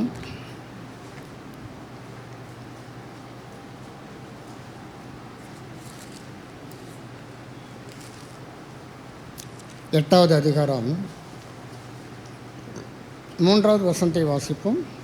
நான் சீயோனிடத்தில் திரும்பி எருசலேமின் நடுவிலே வாசம் பண்ணுவேன். எருசலேம் சத்திய நகரம் என்றும் சேனைகளுடைய கர்த்தரின் பர்வதம் பரிசுத்த பர்வதம் என்றும் அழைக்கப்படும் என்று கர்த்தர் சொல்கிறார். எருசலேம் சத்திய நகரம் என்றும் சேனைகளுடைய கர்த்தரின் பர்வதம் பரிசுத்த பர்வதம் என்றும் அழைக்கப்படும். இப்போ எரிகோவுக்கும் எருசலேமுக்கும் புரியுதா உங்களுக்கு? அது ஏன் கல்லர் கோயில் ஆகப்பட்டான்? இருக்க வேண்டிய இடத்தை விட்டு இருக்கக்கூடாத இடத்தை தெரிந்து கொண்டதுனாலும் அவளுடைய இருதயமோ என்னை விட்டு தூரமாக இருக்கிறது. இவன் எருசலேமில் ஒழுங்காக இருந்திருக்கலாம். ஆனால் இவன் என்ன பண்ணிட்டான், எரிகோவை நோக்கி பிரயாணம் பண்ணி போனான். அந்த லூக்கா அந்த 10வது அதிகாரத்துக்கு வாங்க. ஒரு மனுஷன், 4வது வசனத்தை கவனிங்க. ஒரு மனுஷன் எருசலேமிலிருந்து எரிகோவுக்கு போகையில், கர்த்தர் நம்மளை எருசலேமில் வைத்திருக்கிறாரு. இதை விட்டுவிட்டு ஒருவேளை நாம் போகிற பாதை எரிகோவாக இருக்குமானால் அங்கே பிசாசு ரெடியாக இருப்பான். நீங்கள் நைட்டு அங்கங்கே செக் போஸ்ட் வச்சு போலீஸ்லாம் நிப்பாட்டுவாங்க. அது யாரை நிப்பாட்டுவாங்கன்னா, தெருவில் சுற்றிக்கிட்டு இருக்கிறான் பார்த்தீங்களா, அவனை வீட்டில் படுத்துருக்கிறாங்களே, யாரையும் அவங்க தொந்தரவு பண்ணது கிடையாது. நைட்டு 2 மணிக்கு கதவை தட்டி எல்லாம் வீட்டில் எல்லாம் உள்ளே இருக்கிறீங்களான்னு செக் பண்ண வந்தோன்னு யாரும் சொல்வது கிடையாது. ஆனால் தூங்க வேண்டிய நேரத்தில் ஊரை சுற்றிக்கிட்டு இருக்கிறான் பார்த்தீங்களா, அவனை மண்டியில் தட்டி இந்த நேரத்தில் உனக்கு என்ன வேலை பிடிச்சி உள்ளே தூக்கி போட்டுருவான். 1 மாதம் உள்ளே போய் வா, அப்போ தான் உனக்கு நைட்டுனா என்ன தெரியும். இவன் ஒழுங்காக எருசலேமில் இருந்திருக்கலாம். ஆனால் அதை விட்டுவிட்டு எரிகோவுக்கு போனால் அங்கே கல்லறுக்கையில் அகப்பட்டான். என்ன நடக்குது, வஸ்திரத்தை உரிந்து கொண்டு. தேவனுடைய சமூகத்தில் இருக்கிற வரைக்கும் நம்முடைய பரிசுத்தம் காக்கப்படும், நம்முடைய ரட்சிப்பு பாதுகாக்கப்படும். ரட்சிப்பின் வஸ்திரத்தை பிசாசு முதலாவது என்ன பண்ணிவிடுவான், உரிந்து விடுவான். நம்முடைய ரட்சிப்பை காத்துக்கொள்ள வேண்டிய பொறுப்பு இருக்கிறது. அருமையானவர்களே, இந்த இருதயம் எல்லாவற்றை காட்டிலும் மகா திருக்குள்ளது, கேடு உள்ளது. அப்படி தான் வேதத்தில் போடப்பட்டிருக்குது. அதனால தான் ஆண்டு சொன்னார், நீ இதயத்தில் விருத்த சேதனை செய். இதயத்தில் நீ யூதனாக இரு. புறம்பாய் யூதனாக இருக்கிற யூதன் அல்ல உன் இருதயம். ஏன்னா அதுதான் மகா கேடு உள்ளது. வாயு புகழ்ந்து பேசுவோம், இருதயம் தூசிக்கும். பார்த்துருக்குறோம்ல, நம்ம சொந்த பந்தம் அங்கங்கே பார்க்குறோம். வாய் நல்லா இனிக்க பேசுவோம், ஆனால் இருதயம் தூசி. அங்கிட்டு போன பிறகு சொல்லுவாங்க, நம்ம அங்கிட்டு போன பிறகு கதையாக அவுத்து விடுவாங்க. அவ்வளோ இவ்வளையும் மனசில் வச்சுட்டு தான் இவ்வளோ நேரம் புகழ்ந்து பேசுனீங்களா? சரி. அருமையானவர்களே, நாம் இருக்க வேண்டிய இடத்துல இருக்கிற வரைக்கும் நம்முடைய ரட்சிப்புக்கு பாதுகாப்பு. பாவத்தோடு விளையாடக்கூடாது. பாவத்தோடு சிம்சன் இருந்தான். ஆண்டவர் சொன்னார், எப்பா நீ அந்த மது அருந்தக்கூடாது, அந்நிய ஸ்திரிகளோடலாம் சேரக்கூடாதுப்பா. இது அதை தான் செஞ்சான். பெற்றோர் சொன்னாங்க, ஏன்பா நம்மளுடைய தேசத்தில் பெண்கள் இருக்கும்போது நீ ஏன் போய் மோவாபிய தேசத்தில் போய் பெண் பார்க்குற? நம்ம ஊர்லலாம் பெண்கள் இல்லையா? அவள் என் கண்ணுக்கு இனிமையாக இருக்கிறாப்பா. கண்ணை பிடுங்கி விட்டான். இந்த கண்ணுக்கு தானே அவனுக்கு இனிமையாக இருந்தால் கண்ணை பிடுங்கு. வேடிக்கை பொருளாய் மாறிவிட்டான். இருக்க வேண்டிய ஸ்தானத்தில் இருக்க வேண்டிய பொறுப்பு நமக்கு இருக்கிறது. எருசலேம்னா என்ன? அது தேவனுடைய நகரம். தேவனுடைய நகரத்தில் நாம் இருக்கிற வரைக்கும் நமக்கு பாதுகாப்பு இருக்கிறது. நம்மை தொடர்வதற்கு தேவன் அனுமதிக்க மாட்டார். ஒருவேளை நாம் மீறி எரிகோவை நோக்கி போவென்றால் அது சாபத்தீடான இடம். அந்த இடத்தை நாம் தெரிந்து கொள்ளக்கூடாது. இங்கே பார்த்தீங்கன்னா வஸ்திரங்களை உரிந்து கொண்டு காயப்படுத்தி குற்றுகிறாங்க. நிறைய பேர் சர்ச்சை தூக்கிட்டு வரும்போது அப்படியே தூக்கிட்டு வர்றாங்க. ஆவியில் குற்றுகிறாக தான் வர்றாங்க. சமாதானம் இல்லை, நைட்டு படுத்தா தூக்கம் வர மாட்டேங்குது, சலங்க சத்தம் கேட்குது, என்னென்னமோ நிறைய கமெண்ட்ஸ் வரும். நமக்கெல்லாம் அப்படியே கேட்க மாட்டேங்குது பாருங்களேன். அவங்களுக்கு மட்டும்தான் கேட்குது. சலங்க சத்தம் கேட்குது, கொலுசு சத்தம் கேட்குது. ஏன்னு கேட்டால் இருக்க வேண்டியவர் அங்கே இல்லை. இருக்க வேண்டியவர் அங்கே இருந்திருந்தார் என்றால் இந்த சத்தம்லாம் கேட்காது. அப்படி இல்லாததுனால குற்றுவராக இருக்க இப்போ இழுத்துட்டு பறிச்சுக்கிட்டு இருக்குது. அது எப்போ போகும்னு சொல்ல முடியாது. அருமையானவர்களே, காலம் கடந்த பிறகு சமயத்தில் நமக்கு வாய்ப்புகள் கிடைக்காமல் போய்விடும். நம்ம தேவன் நம்மளை எருசலேமில் வச்சுருக்கிறாரு. சரியாக நம்முடைய ரட்சிப்பை காத்துக்கொள்ள வேண்டும். இடம் மாறி போவோம் என்றால் அதற்குடைய பலனை நாம் தான் அனுபவிக்கணும். ரூத் எழுதின புஸ்தகம்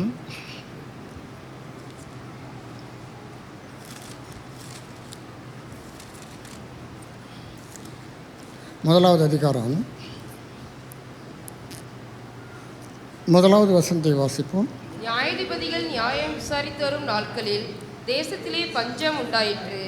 அப்பொழுது யூதாவில் உள்ள பெத்லெகேம் ஊரானாகிய ஒரு மனுஷன் தன் மனைவியோடும் 2 குமாரரோடும் கூட மோவாப் தேசத்திலே போய் சஞ்சரித்தான். பஞ்சம் வந்துருச்சு. அரௌண்டு இக்கரைக்கு அக்கறை பச்சை. நம்மளை கத்தர் எங்கே வச்சுருக்கிறாரோ அங்கே அமைதியில் இருந்துட்டோம்னா அடுத்த ஊர் நமக்கு பசுமையாக தெரியாது. தேசத்தில் பஞ்சம் வருவது என்பது சாதாரண காரியம். ஆபிரகாம் நாட்களில் பஞ்சம் உண்டாயிற்று. ஈசாக்கின் நாட்களில் பஞ்சம் வந்தது. தாவீது நாட்களிலே பஞ்சம் வந்தது. இன்றைக்கும் நம்முடைய நாட்களில் பார்க்குறோம். எல்லா பஞ்சம் வருது. தண்ணி பஞ்சம், உணவு பஞ்சம், காற்று ஃபுல்லாக மாசு அடைஞ்சு போச்சு. இப்போ எல்லாம் சிலிண்டரில் அடைச்சி கொடுக்குறோம். போகும்போது இதை மோந்து இதை நீ சுவாசத்துக்கோ. காற்று சுத்தமான காற்று கிடையாது. தண்ணீரை பாட்டில் அடித்து நம்ம சுமந்துட்டு வரோம். ஒரு காலத்தில் தண்ணீர் என்னைக்காச்சும் சுமந்து போயிருப்போம்மா. இன்றைக்கி அந்த பிஸ்னஸ் தான் ஓகோன்னு இருக்குது. வாட்டர் பாட்டில் தான் செம்ம சேல்ஸ். சமயத்தில் நான் ஒரு மால் போயிருந்தேன். வெறும் வகையான வாட்டர் பாட்டில், அதுவும் நிறைய இடங்கள்ல, அதுதான் நிறைய கவுண்டர் போட்டிருக்கிறான். மக்கள் இவ்வளவு வாட்டர் பாட்டில் விற்குது, அள்ளிட்டு போகிறாங்க ஜனங்கள். ஒரு காலத்தில் இந்த வாட்டர் பாட்டிலாம் கிடையவே கிடையாது. எங்கே இருந்தாலும் தண்ணீர் குடிச்சிடலாம். சுத்தமான தண்ணீர் கிடைக்கும். யார் கேட்டாலும் கொடுப்பாங்க. இன்றைக்கி ட்ரெயினில் பக்கத்தில் இருக்கிறவங்க கேட்டால் கூட மனுஷன் பார்க்குறான், ஒரு மாதிரி பார்க்குறான். வீட்டை விட்டு வரும்போதே தண்ணியோடு வரணும் ஐயா. தண்ணியெல்லாம் கேட்கக்கூடாது. ஏன்னா அது இன்றைக்கி விலையேற பெற்றதாகி போயிடுச்சு, அபூர்வமானதாகி போய்விட்டது. இவங்களையும் பஞ்சம் வந்துருச்சு. ஆனால் அவங்க என்ன பண்ணிட்டாங்க, பெத்லெகேம் ஊரானாகிய ஒரு மனுஷன். ஏன் வெறும் அந்த மனுஷனை கொடுத்து முன்னாடி சொல்லாமல் பெத்லெகேம் ஊரானாகிய தன் மனைவியோடும் 2 குமாரரோடும் மோவாப் தேசத்தில் போகும். மோவாபியர்கள் பார்த்தீங்கன்னா லோத்துடைய குமாரத்திகள் அருவருப்பான காரியத்தினாலே வந்த சந்ததிகள். ஆண்டத்தினர் அதெல்லாம் தேவனுடைய சமூகத்தில் வரவே கூடாது. நான் ரெஃபரன்ஸ் சொன்னேன்னா லேட் ஆகிடும். நான் சொல்லிட்டு கடந்து போகிறேன். மோவாபியர்கள் தேவ சமூகத்தில் வருவதற்கு அனுமதி மறுக்கப்பட்டிருந்தது. வரவே கூடாது. ஒரு காலம் வரக்கூடாது. மூலம் 10 தலைமுறைக்கும் வரக்கூடாதுன்னு சொன்ன ஆண்டவர் என்ன பண்ணிட்டாரு, மொத்தத்துக்கு நீ வரவே வராது, உன்னை பார்க்கவே எனக்கு பிடிக்கல, அருவருப்பாக இருக்கிறது. அவங்க வாழ்கிற தேசத்துக்கு பஞ்சம் பிழைக்க போகிறாங்க. இவன் இருந்த இடம் பெத்லெகேம். இதோ தாவீதின் ஊரிலே, பெத்லெகேம் என்னும் தாவீதின் ஊரிலே உங்களுக்கு ஒரு இரட்சகர் பிறந்திருக்கிறார். பெத்லெகேம் என்பது தேவனால் தெரிந்து கொள்ளப்பட்ட ஒரு சின்ன கிராமம். இயேசு கிறிஸ்து அங்கே தான் தோன்றும்படியாக அந்த இடத்தை தேவன் விசேஷித்து வைத்திருந்தார். ஆனால் பெத்லெகேம் ஊரானாகியவன் என்ன பண்ணிட்டான், மோவாப் தேசத்துக்கு போயிட்டான் பஞ்சம் விளைக்க. நம்முடைய வாழ்க்கையில் ஏற்றம் இறக்கம் என்பது சாதாரண காரியம். அதெல்லாம் உடனே அங்கே ஓடிடக்கூடாது. சரியில்லை, இன்னும் அந்த சர்ச்சைக்கு போயிடலாம். சில பேர் வழிபாட்டையே மாற்றிக்கிறாங்க. இங்கே அல்லலியாக போடுவாங்க, அங்கே போய் வேப்பலியை கையில் எடுத்துக்கிடுவாங்க. அங்கே ஒரே உரிமை தான், உரிமை கொட்டு அடித்த ஒரே ஆட்டம் தான். டேஞ்சர். நான் நிறைய விசுவாசிகளை நான் பார்த்துருக்கேன். நான் இல்லாத ஒன்றை நான் சொல்லவில்லை. என்னுடைய ஊழிய நாட்களில் எனக்கு 25வது வருட ஊழிய நாட்கள், 25வது வருடத்தில் நான் ஓடிக்கிட்டு இருக்கிறேன். இந்த 25 வருடம் என்னுடைய நான் பார்த்த சூழ்நிலைகள், அநேக இரட்டை விஷம் போட்டுட்ருக்குறாங்க. இங்கே அல்லையா ஆர்ப்பரிக்கிறது. அவங்கெல்லாம் ஆவியில் நம்பிட்டாங்கன்னா பக்கம் எல்லாம் தெரித்து ஓடிடணும். இல்லைன்னா இங்கிட்டு இருக்கவங்களுக்கு ஒரு குத்து, இங்கிட்டு இருக்கவங்களுக்கு 2 மீதி. ஆவியில் அபிஷேகம். சாயங்காலம் ஊரில் போய் நான் பார்க்குறேன். பார்த்தா வேப்பில் வச்சுக்கிட்டு ஒரு உரிமை கொட்டு, இன்னையா நீங்கள் இங்கே நிற்கிறீங்க, அது அங்கே அப்படி, இது இங்கே இப்படி. அந்த குடும்பம் வீணாக போய்விட்டது. அது ஒன்றும் இல்லாமல் போய்விட்டது. பிசாசு பார்த்துட்டு தான் இருப்பான். இடம் கொடுத்தோம் என்றால் தூக்கிட்டு போயிடுவான். அருமையானவர்களே, ஜாக்கிரதையாக இருக்கணும். விளையாடக்கூடாது, தேவனோடு விளையாடக்கூடாது. பஞ்சம் வந்தால் திருப்பி தேவன் மழை பெய்ய பண்ண மாட்டாரா? சிகிச்சம் வராதான். உடனே அடுத்த இடத்துக்கு ஓடக்கூடாது. யாருக்கு தான் பெரிய பெரிய பணக்காரனுக்கும் பணப்பிரச்சனை இருக்க தானே செய்யுது. பெரிய பெரிய தொழிலதிபர்களுக்கும் பணப்பிரச்சனை இருக்க தானே செய்யுது. இவங்க பஞ்சம் வந்தவொடனே என்ன பண்ணிட்டான், மோவாப் தேசத்துக்கு கிளம்பிட்டான். ஆனால் பார்த்தீங்கன்னா பாரு 6வது வசனத்தை வாசிப்போம். கர்த்தர் தம்முடைய ஜனங்களை சந்தித்து அவர்களுக்கு ஆகாரம் அருளினார் என்று அவன் மோவாப் தேசத்திலே கேள்விப்பட்டு தன் மருமக்களோட கூட மோவாப் தேசத்திலிருந்து திரும்பி வரும்படி எழுந்து கர்த்தர் தம்முடைய ஜனங்களை சந்தித்து கர்த்தர் விட்டுற மாட்டார்.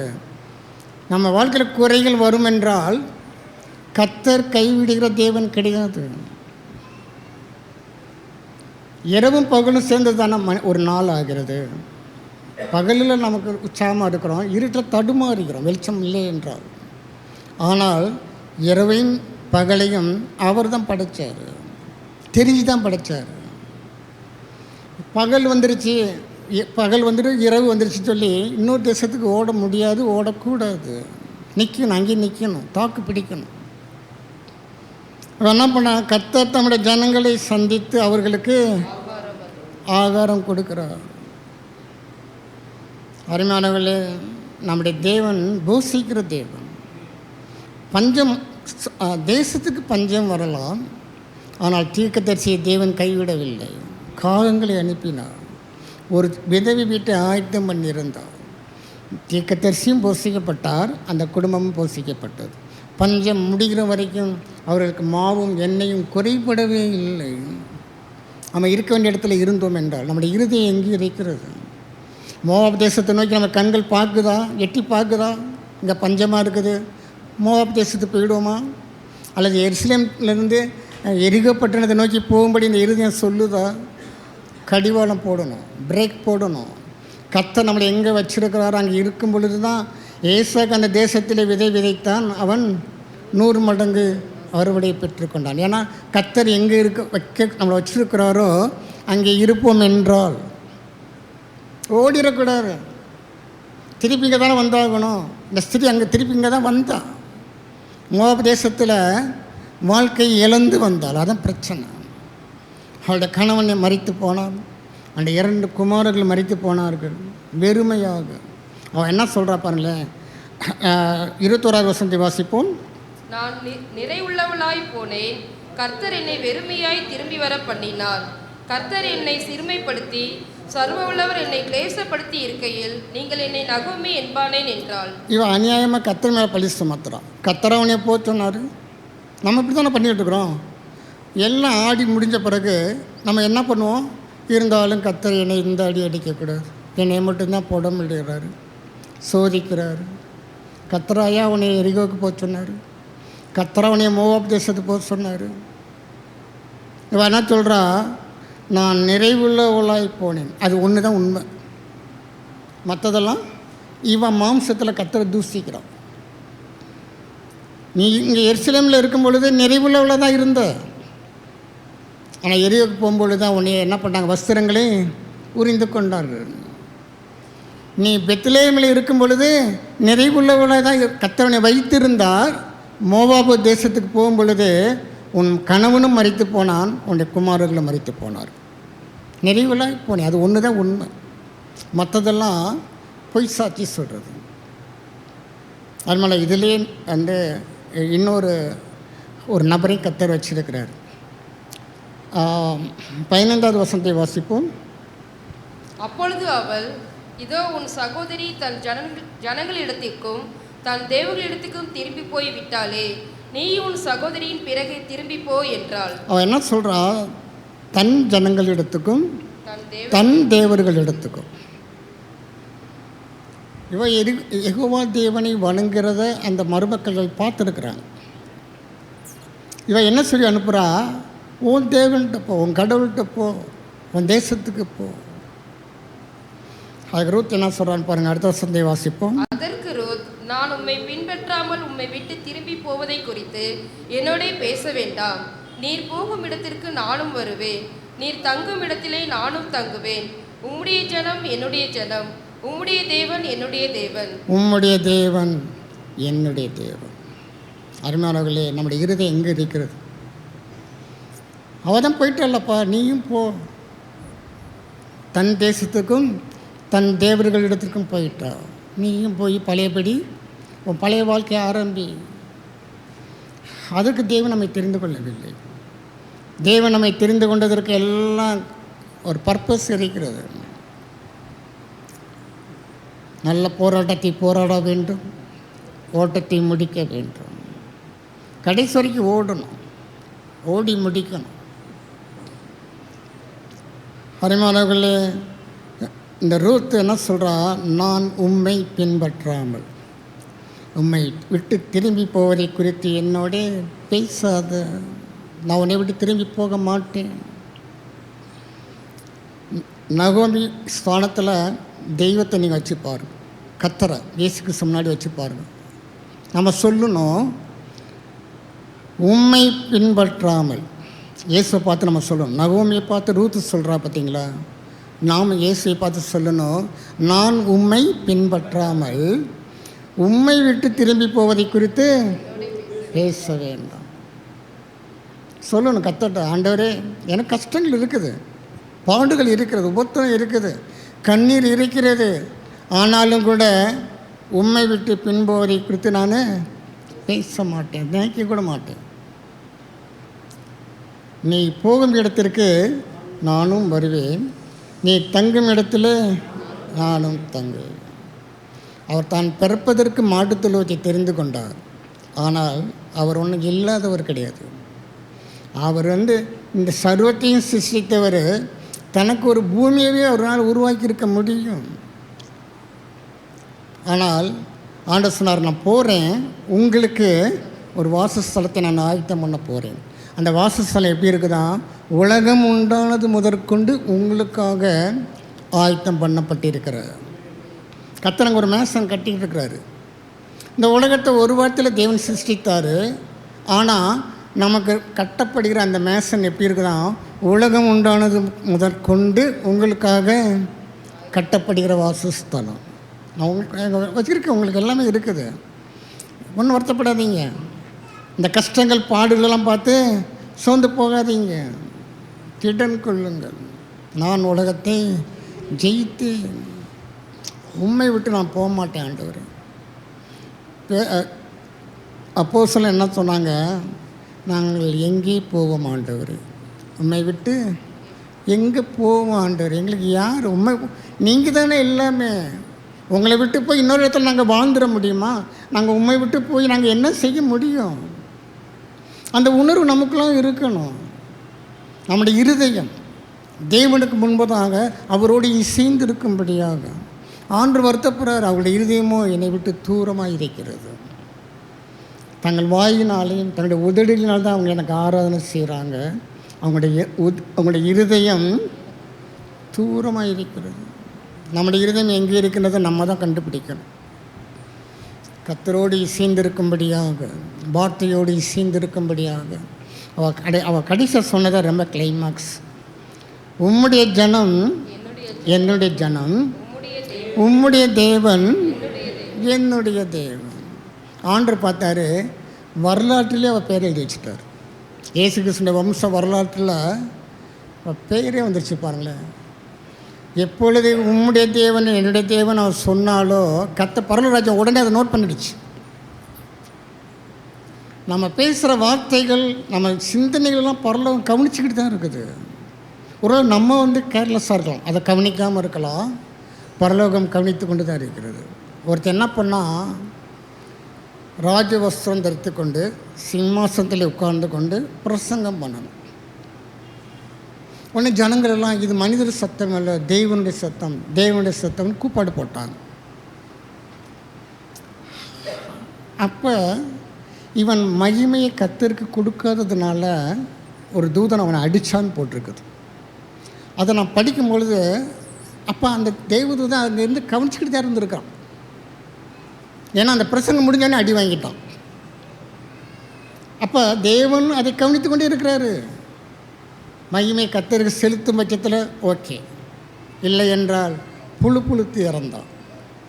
மனுஷன் புழுத்து போய் இறந்தான். அப்போ நம்ம பேசுகிறதெல்லாம் கர்த்தர் கவனிச்சுட்டு தான் இருக்கிறாரு.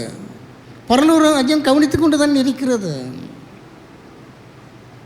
அந்த பிரசங்கம் முடிந்த உடனே அவன் மகிமையை கர்த்தருக்கு செலுத்தாமல் போன உடனே அப்போ என் பண்ண பிரசங்கத்தை பரலோராஜ்யம் கவனிச்சுக்கிட்டு தான் இருக்குது. நம்ம பண்ணுற பிரசங்கம், நம்ம பண்ணுற அதிக பிரசங்கித்தனம் எல்லாத்தையும் பரலோராஜ்யம் கவனிச்சுக்கிட்டு தான் இருக்குது.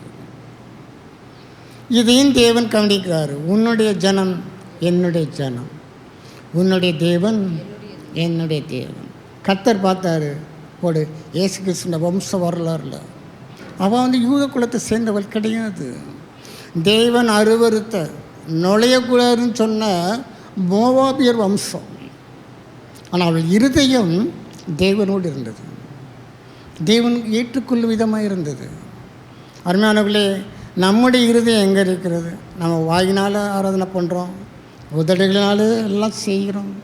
நம்முடைய இருதயம் எங்கே இருக்கிறது? நாம் முழங்கால் படிடும். தேவன் இந்த நாளிலே நித்திய ஜீவனுக்கு ஏதுவான இந்த ஆராதனை கொடுத்ததுக்காக நாம் தேவனுக்கு நன்றி செலுத்துவோம்.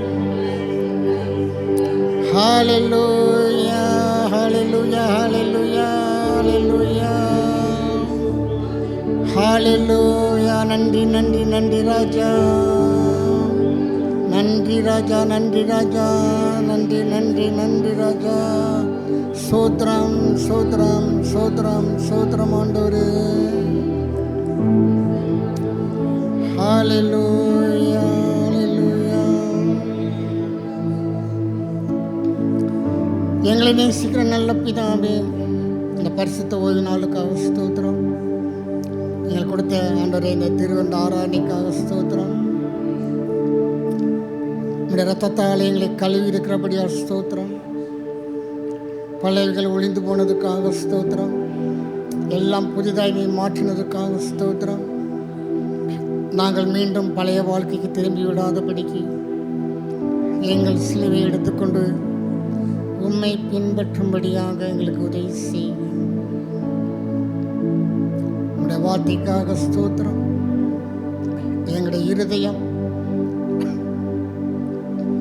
உம்மை விட்டு தூரமாய் விலகி போய்விடாதபடிக்கு நாங்கள் எங்களுடைய இதயத்திலே விருத்த சேரம் செய்யதவர்களை காணப்படட்டும். உள்ளத்திலே நாங்கள் யூதர்களாய் காணப்படட்டும். எங்களுடைய இருதயம் முன்பதாக ஆண்டவரே அது சரியாக ஆண்டவரே குற்றமற்றதாய் காணப்படட்டும். ஆண்டவர், உன்னுடைய ஜனம் என்னுடைய ஜனம், உன் தேவன் என்னுடைய தேவன் என்று எழுதப்பட்டிருக்கிறது. ஆண்டவரே, உம்மை விட்டு நாங்கள் வேறு எங்கே போவோம்ப்பா? எங்களுக்கு வேற ஒரு இரட்சகர் இல்லையே, நீங்கள் தான் ஆண்டவரே இரட்சகர். ஆண்டவரே, உம்மை விட்டு நாங்கள் எங்கே போவோம், எங்கே போக முடியும்? ஆண்டவர், இந்த நாளில் எங்களுக்கு இந்த ஸ்லாக்கியத்தை நீங்கள் கொடுத்துருக்கிறீங்களே, நாங்கள் நன்றியிலத்தோடு நாங்கள் உம்மை துதிக்கிறோம்ப்பா. உடைய நாமத்தை நாங்கள் கனப்படுத்துகிறோம், மகிமைப்படுத்துகிறோம். சபைக்காக உடைய சமூகத்தில் வருகிறேன் ஆண்டவரே. உடைய நாமத்தாலே சபையை நான் ஆசீர்வதிக்கிறேன். இவர்கள் எல்லாவற்றிலும் வாழ்ந்து சுகமாக இருக்கட்டும். ஆண்டவரே, வேதனை நீங்கி சுகம் உண்டாகட்டும். எல்லாவற்றிலும் ஆண்டவரே இவர்கள் உமக்கு சாட்சியாய் காணப்படட்டும். ஆண்டவரே, கர்த்தரை தேடுகிறவர்களுக்கோ ஒரு நன்மையும் குறைபடாது என்று இருக்கிறது. எல்லாவற்றிலும் அவர்களை தேவன் மேன்மைப்படுத்தும்படியாக ஆண்டவரே உம்முடைய கருத்துக்களாக ஒப்பு கொடுக்கிறேன். சபையில் உள்ள எல்லா முதியோர்களுக்காக ஜெபிக்கிறேன். முதியோர்களை ஆஸ்வதி. முதுமை பருவத்தில் இருக்கக்கூடிய பலவீனங்கள் எல்லாவற்றையும் மாற்றி போடுங்க.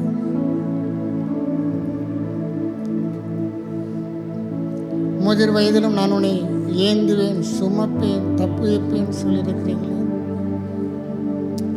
உடைய வார்த்தைக்காக, உடைய வாக்கு தத்துவத்துக்காக ஸ்தோத்திரம். சபையில் இருக்கிற எல்லா பெற்றோருக்காக ஸ்தோத்திரம். பெற்றோர்களுக்கு உடைய கருத்தில் ஒப்பு கொடுக்கிறேன். தங்கள் குடும்பத்தை, தங்களுடைய பிள்ளைகளை உமக்கென்று வழிநடத்தும்படி ஆண்டவரே, குடும்பத்தை கற்றவர்களாய் காணப்படும்படி ஒவ்வொரு பெற்றோருக்கும் அந்த பாரத்தை கொடுங்க. ஆண்டவர், புத்தியுள்ள ஸ்திரீ தன் வீட்டை கட்டுகிறாள் என்று இருக்கிறது. நாங்கள் புத்தியுள்ள ஸ்திரீயைப் போல எங்கள் கைகளினால் இடித்து போடாமல் ஆண்டவரே உம்முடைய கிருபையினாலே குடும்பத்தை கட்டுவதற்கு உதவி செய்யுங்க. சபைக்கு எல்லா வாலிய பிள்ளைகளுக்காக ஸ்தோத்திரம். வாலிய பிள்ளைகளை ஆசிரிய, படிக்கிற பிள்ளைகளுக்கு நல்ல ஞானத்தை கொடுங்க, கிருபைகளை கொடுங்க. நல்ல வேலை வாய்ப்புகளுக்காக ஜெபிக்கிறேன். ஆண்டவரே, நீ எளியவனை புழுதிலிருந்து தூக்கி பிரபுக்களோடு ராஜாக்களோடு அமர பண்ணுகிறவன் எழுதியிருக்கிறது. ஆண்டவரே, நல்ல வாழ்க்கை துணைக்காக காத்திருக்கிற பிள்ளைகளுக்கு நல்ல திருமண காரியங்களை ஒழுங்கு பண்ணி கொடுங்க. ஏற்ற துணையை நான் உண்டு பண்ணுவேன் நீங்கள் சொல்லியிருக்கிறீங்க. ஆண்டவரே, காரியங்களை கைக்குடிவர பண்ணுங்க. கர்த்தர் எனக்காக யாவையும் செய்து முடிப்பார் என்று இருக்கிறது. தடைகள் எல்லாம் இயேசுவின் நாமத்தினாலே நீங்கட்டும். சரீரத்திலே பலவீனமாய் ஆண்டவரை இருக்கக்கூடிய விசுவாசிகளுக்காக ஜெபிக்கிறேன். உன் பலவீனத்திலே என் பலன் பூரணமாய் விளங்கும் சொல்லியிருக்கிறீங்க. ஆண்டவர், எங்கள் பலனாகிய கர்த்தாவே நாங்கள் துதிக்கிறோம்ப்பா. ஆண்டவரே, எல்லா பலவீனத்தையும் மாற்றி போடுங்க. இஸ்ரவேல் கோத்திரத்தாரிலே பலவீனப்பட்டவன் ஒருவனும் இல்லை என்று இருக்கிறது. சபையிலே வாக்குத்தத்தம் நிறைவேறட்டும். ஆண்டவரே, பாடகர் குழுவுக்காக ஸ்தோத்திரம், இசைக்கறி வாசிக்கிற பிள்ளைகளுக்காக ஸ்தோத்திரம். அன்றைய சபையில் ஊழியம் செய்கிறவர்களுக்காக ஜெபிக்கிறேன். ஊழியத்தை கர்த்தர் ஆசீர்வதிங்க. அதுக்கு ஏற்ற பலனை அவர்கள் பெற்றுக்கொள்ள தேவன் அனுக்கிரகம் செய்யுங்க. ஆண்டவரே, நம்ம துதிக்கிறோம்ப்பா.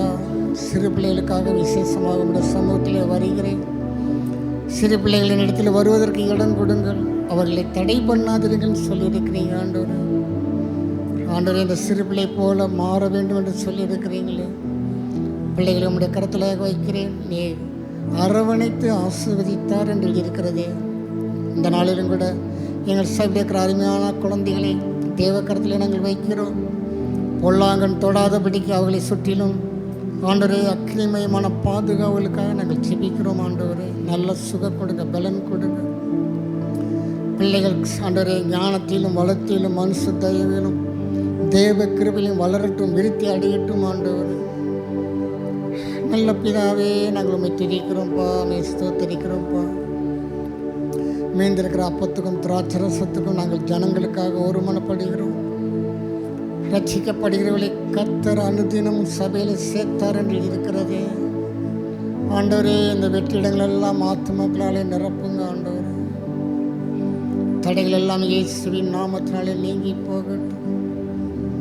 அடைப்பட்டிருக்கிற எல்லா கதவுகளும் இயேசுவின் நாமத்தினாலே திறக்கப்படுவதும், ரட்சிக்கப்படுவதும், கர்த்தரை அறிகிற அறிவை அடைவதும் சித்தமுள்ளவராக இருக்கிறபடியால் ஸ்தோத்திரம்.